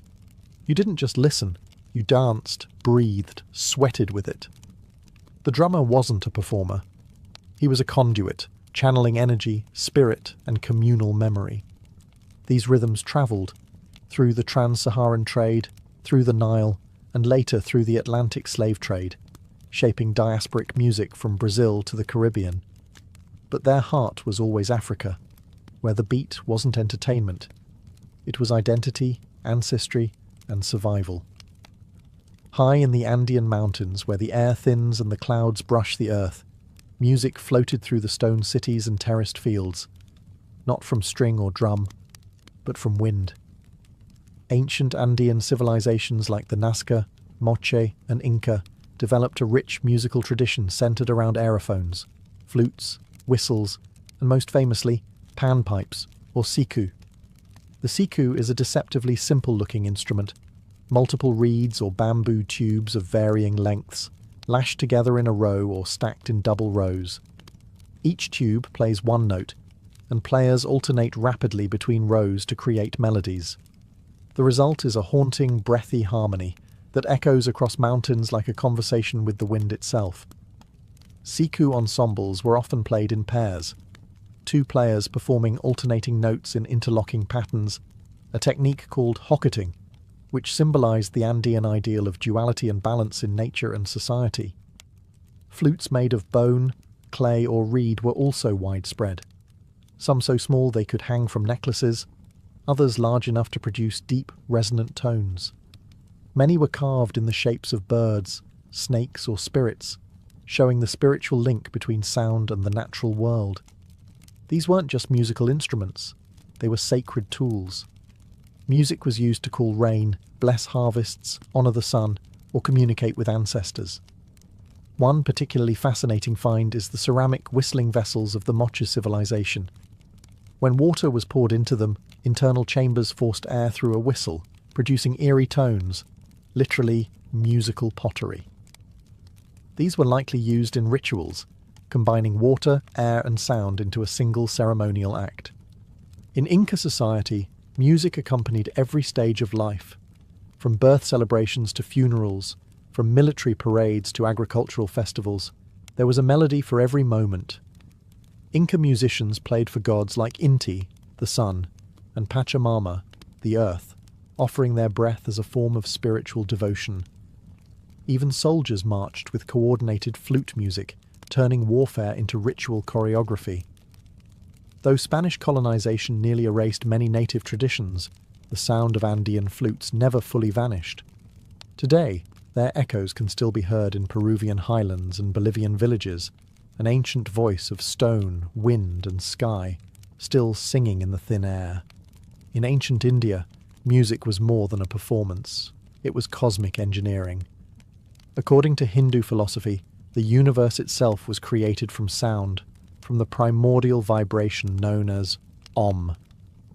From this belief grew one of the world's most intricate and enduring musical traditions, rooted in ritual, mathematics, and spiritual transformation.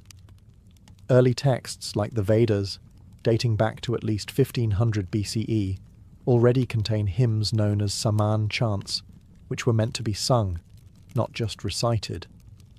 These hymns formed part of sacred rituals, with specific melodies designed to align the soul with divine forces. The priestly caste, the Brahmins, were trained not only in philosophy and fire offerings, but in voice modulation and musical cadence. Precision was essential. Mispronouncing a note could, in theory, corrupt the ritual. The earliest instruments used in Vedic and post-Vedic India served both sonic and symbolic roles. The veena, a plucked string instrument with a resonating gourd, became a symbol of learning and divine expression. It was, and still is, associated with the goddess Saraswati, the deity of wisdom and the arts. Its strings were said to echo the vibrations of the cosmos, allowing the player to connect with universal truths through melody. Wind instruments like the bansuri, bamboo flute, were not only tools of melody, but vehicles of myth. Lord Krishna, the god of love and divine play, was often depicted playing the flute, charming humans and animals alike. The sound of the bansuri was believed to pierce the illusions of reality, Maya, and transport listeners to a higher state of consciousness. Percussion also held immense power. The mridangam and tabla weren't just rhythm keepers. They mirrored heartbeats, breath patterns, and cosmic cycles. Rhythms, or talas, were complex mathematical patterns, some cyclical, some asymmetrical, each linked to emotional states and times of day. Indian music was deeply tied to rasa theory, the belief that music should evoke specific emotional flavors like love, heroism, serenity, or sorrow.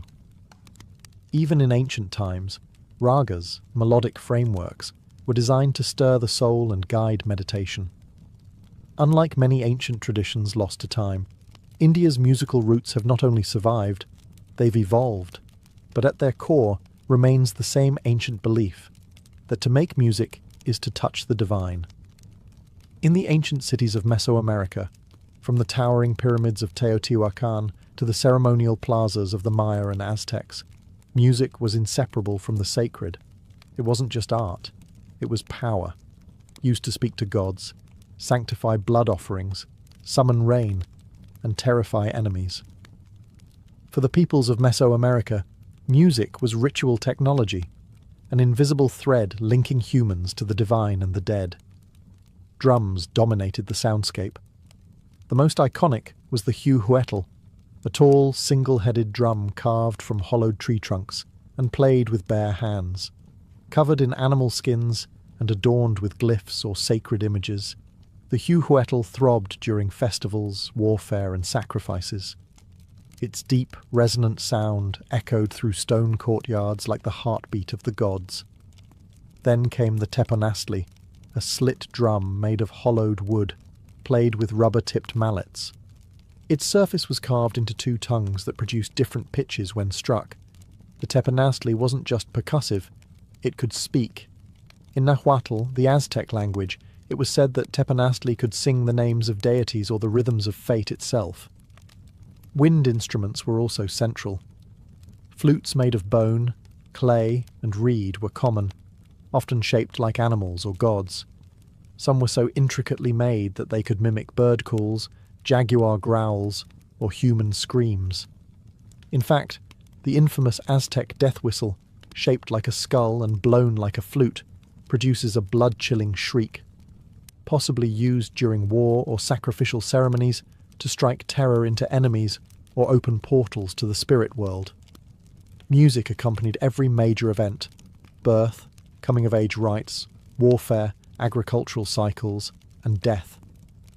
Musicians and dancers trained in special schools, performing not just for crowds, but for the gods. Certain instruments were reserved for nobles or priests. Playing them incorrectly could be considered a spiritual offence. Even sacrifice, central to Aztec religion, was carried out to a musical score. Drums pounded, flutes wailed, and conch shells howled while hearts were offered to the sun. The music didn't soothe, it activated. It guided souls, fed gods, and kept the cosmic engine turning. In Mesoamerica, music wasn't a backdrop. It was the ceremony. It wasn't meant to entertain. It was meant to transform. Though the civilizations of antiquity have risen and fallen, their music has never truly died. It lingers, not always in sound, but in ritual, design, and cultural DNA.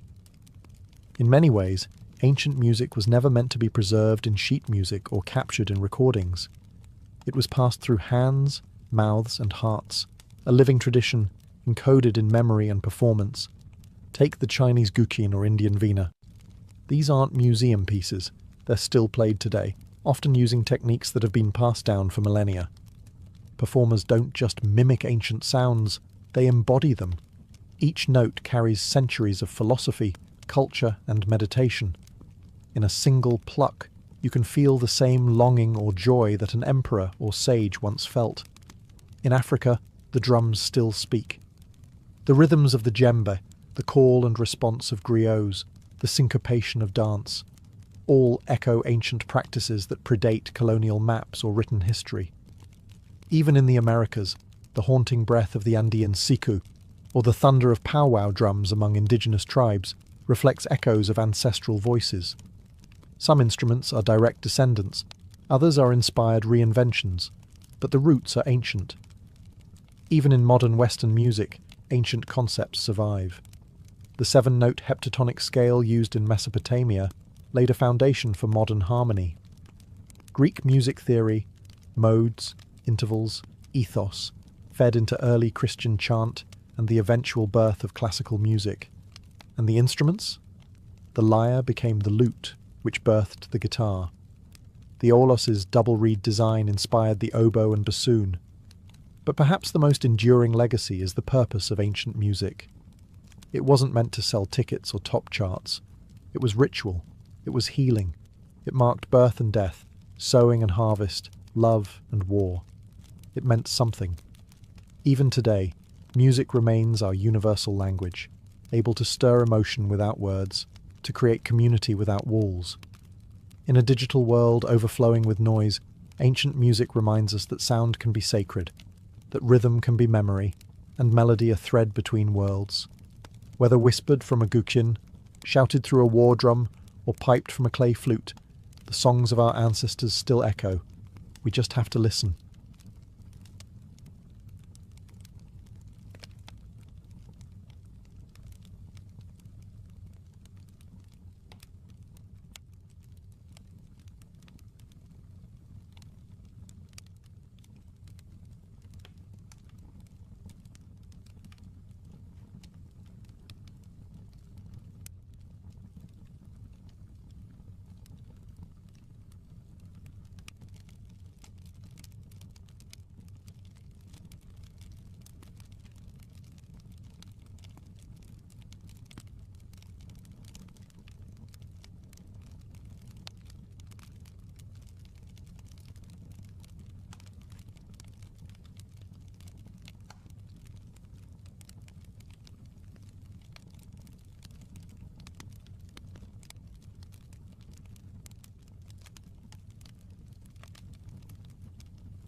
जनता सरकार मोर्चा की जो महिला शक्ति है, आइए उनसे हम जानते हैं कि इस जो ये घटना जो घटी है उसके बारे में इनका क्या कहना है। हाँ, मैं जनता सरकार मोर्चा की सदस्य हूँ। राहुल राहुल भाई ने मुझे 28 तारीख को फ़ोन किया है, दीदी ऐसा ऐसा हुआ है कि मेरा दरवाज़ा तोड़ के बाहर रख रख दिया है इन लोग ने। तो मैं गई और इनको पुलिस स्टेशन में लेके आई, लेकिन जैसा चाहिए था वैसा हमको सहायता नहीं मिला। इसके लिए मैंने जो मेरे जो जनता सरकार मोर्चा के सब साथी लोग हैं उनको फ़ोन करके आज 30 तारीख को इधर बुलाया है, तभी हमारी सुनवाई हुई और हमारी बात इन लोग ने सुने। और 102 पे फ़ोन करके भी अगर पुलिस 112 पे अगर फ़ोन करके भी पुलिस लोग नहीं आते, तो फिर हमको अभी पुलिस पे या 102 112 पे हमको किसके भी ऊपर विश्वास नहीं है। इसके लिए हम जनता सरकार मोर्चा के जो हम सदस्य हैं, हम मिलजुल के एक ही इसमें हम आवाज़ उठाएंगे और ये जो सब षड्यंत्र चल रहा है इसके ऊपर हमको आवाज़ उठाना है और हमारी ताकत भी हमको इन लोगों को दिखानी है। देखिए किस प्रकार से बताया कि प्रशासन की तरफ से कोई भी सहयोग नहीं था। अब जो भी लीगल कार्रवाई रहेगी वो जनता सरकार मोर्चा करेगा। धन्यवाद। वंदे मातरम। मैं भी एक जनता सरकार मोर्चा के सदस्य हूँ। मैं अनिल वर्मा। मैं डॉक्टर बलारा साहब का काफ़ी वीडियो देखा हूँ और डॉक्टर बलारा साहब उसमें ये चीज़ बताए हैं कि आजकल देखा जाए तो पुलिस चौकी भी बिकता है। तो आज इस मुद्दे में जो बदलापुर में पुलिस चौकी में हम आए हैं, तो डॉक्टर बलारा साहब का जो बात बताते हैं बिल्कुल सही निकला है कि पुलिस चौकी पुलिस वाले भी बिकते हैं। क्योंकि राहुल शर्मा का फैमिली जब इस समस्या से जूझ रहा था, पुलिस चौकी में पुलिस 112 पे कॉल किए तो कोई पुलिस वाला नहीं आया। तो इसका मतलब क्या है कि पुलिस जो है जनता के साथ में नहीं है। तो देखा जाए तो आम आदमी को कानून से पुलिस से न्याय मिलना बहुत मुश्किल है। वो तो देखा जाए कि जनता सरकार मोर्चा की टीम उनके साथ है तो उनको काफ़ी राहत है और उनका घर दिला के ही रहेगा जनता सरकार मोर्चा। अगर 2 से 3 दिन के अंदर अगर कार्रवाई नहीं हुआ तो हम मोतीलाल ओसवाल के हेड ब्रांच के सामने और कलेक्टर ऑफिस के सामने सभी लोग धरना प्रदर्शन आंदोलन करेंगे। ये हम लोग वादा करते हैं। जनता सरकार मोर्चा ये वादा करता है राहुल शर्मा के परिवार को। एक मिनट हो जाता। हाँ, अभी आपको 1 2 3। आज जनता सरकार मोर्चा के साथी जो हैं बदलापुर में यहाँ उपस्थित हुए हैं। आइए जानते हैं कि यहाँ पर उनके आने का क्या कारण है। हाँ, हम पुणे से आए हैं। तो हमारे एक साथी है, उनका बैंक कार्रवाई में इतवार के दिन छुट्टी के दिन में ही ताला मतलब तोड़ के जो कार्रवाई हुआ था, तो उनका पुलिस कुछ मतलब कंप्लेंट वगैरह तो इतना नहीं ले रहे थे। तो जब हम यहाँ पे आए तो संगठन का एक बहुत प्रभाव पड़ता है।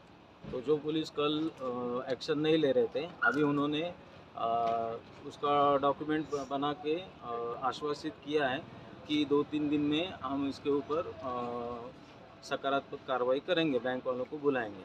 तो अभी पूना में भी मैंने ई ऑक्शन का जो ये रहता है उससे बहुत लोगों से संपर्क किया है। तो ज़्यादातर लोग ये उनको मैंने सब डिटेल दिया है। जनता सरकार मोर्चा पूरा मतलब लॉफुली काम करता है और उसमें आपके मतलब पैसे का भी उसमें ये नहीं है इतना ही पैसा चाहिए, जितना आपके पास है नहीं है तो भी आवेदन लगाते हैं। तो बहुत से लोग अभी भी संभ्रम में है कि नहीं और पैसा लगता है यार उसके बिना नहीं, और ये लीगल है कि आपका ये है क्या, तो वो थोड़ा सा मतलब गड़बड़ा जाते हैं कि सिस्टम के खिलाफ कैसे जाए। तो सिस्टम के आप खिलाफ भी नहीं जाते, साथ जाते तो भी आप मरने वाले हो।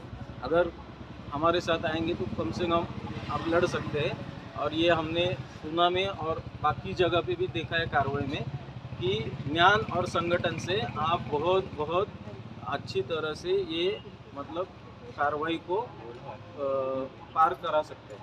तो सबसे निवेदन है 2, 3, 4 तारीख को पूना में खेड़ शिवापुर में 3 दिवस का प्रशिक्षण है। तो सब ने आना चाहिए और आजू बाजू के लोगों को भी आप बताइए। अभी मैंने जो संपर्क किया है सबको लग रहा है कि नहीं ये मतलब वो थोड़ा घबरा रहे हैं। तो अभी आपके सामने है, हम इधर आए संगठन की वजह से ये हुआ है। तो आप भी हमारे संगठन में जुड़िए और आपका भी उसमें समस्या का हल होगा। जी बहुत बहुत धन्यवाद।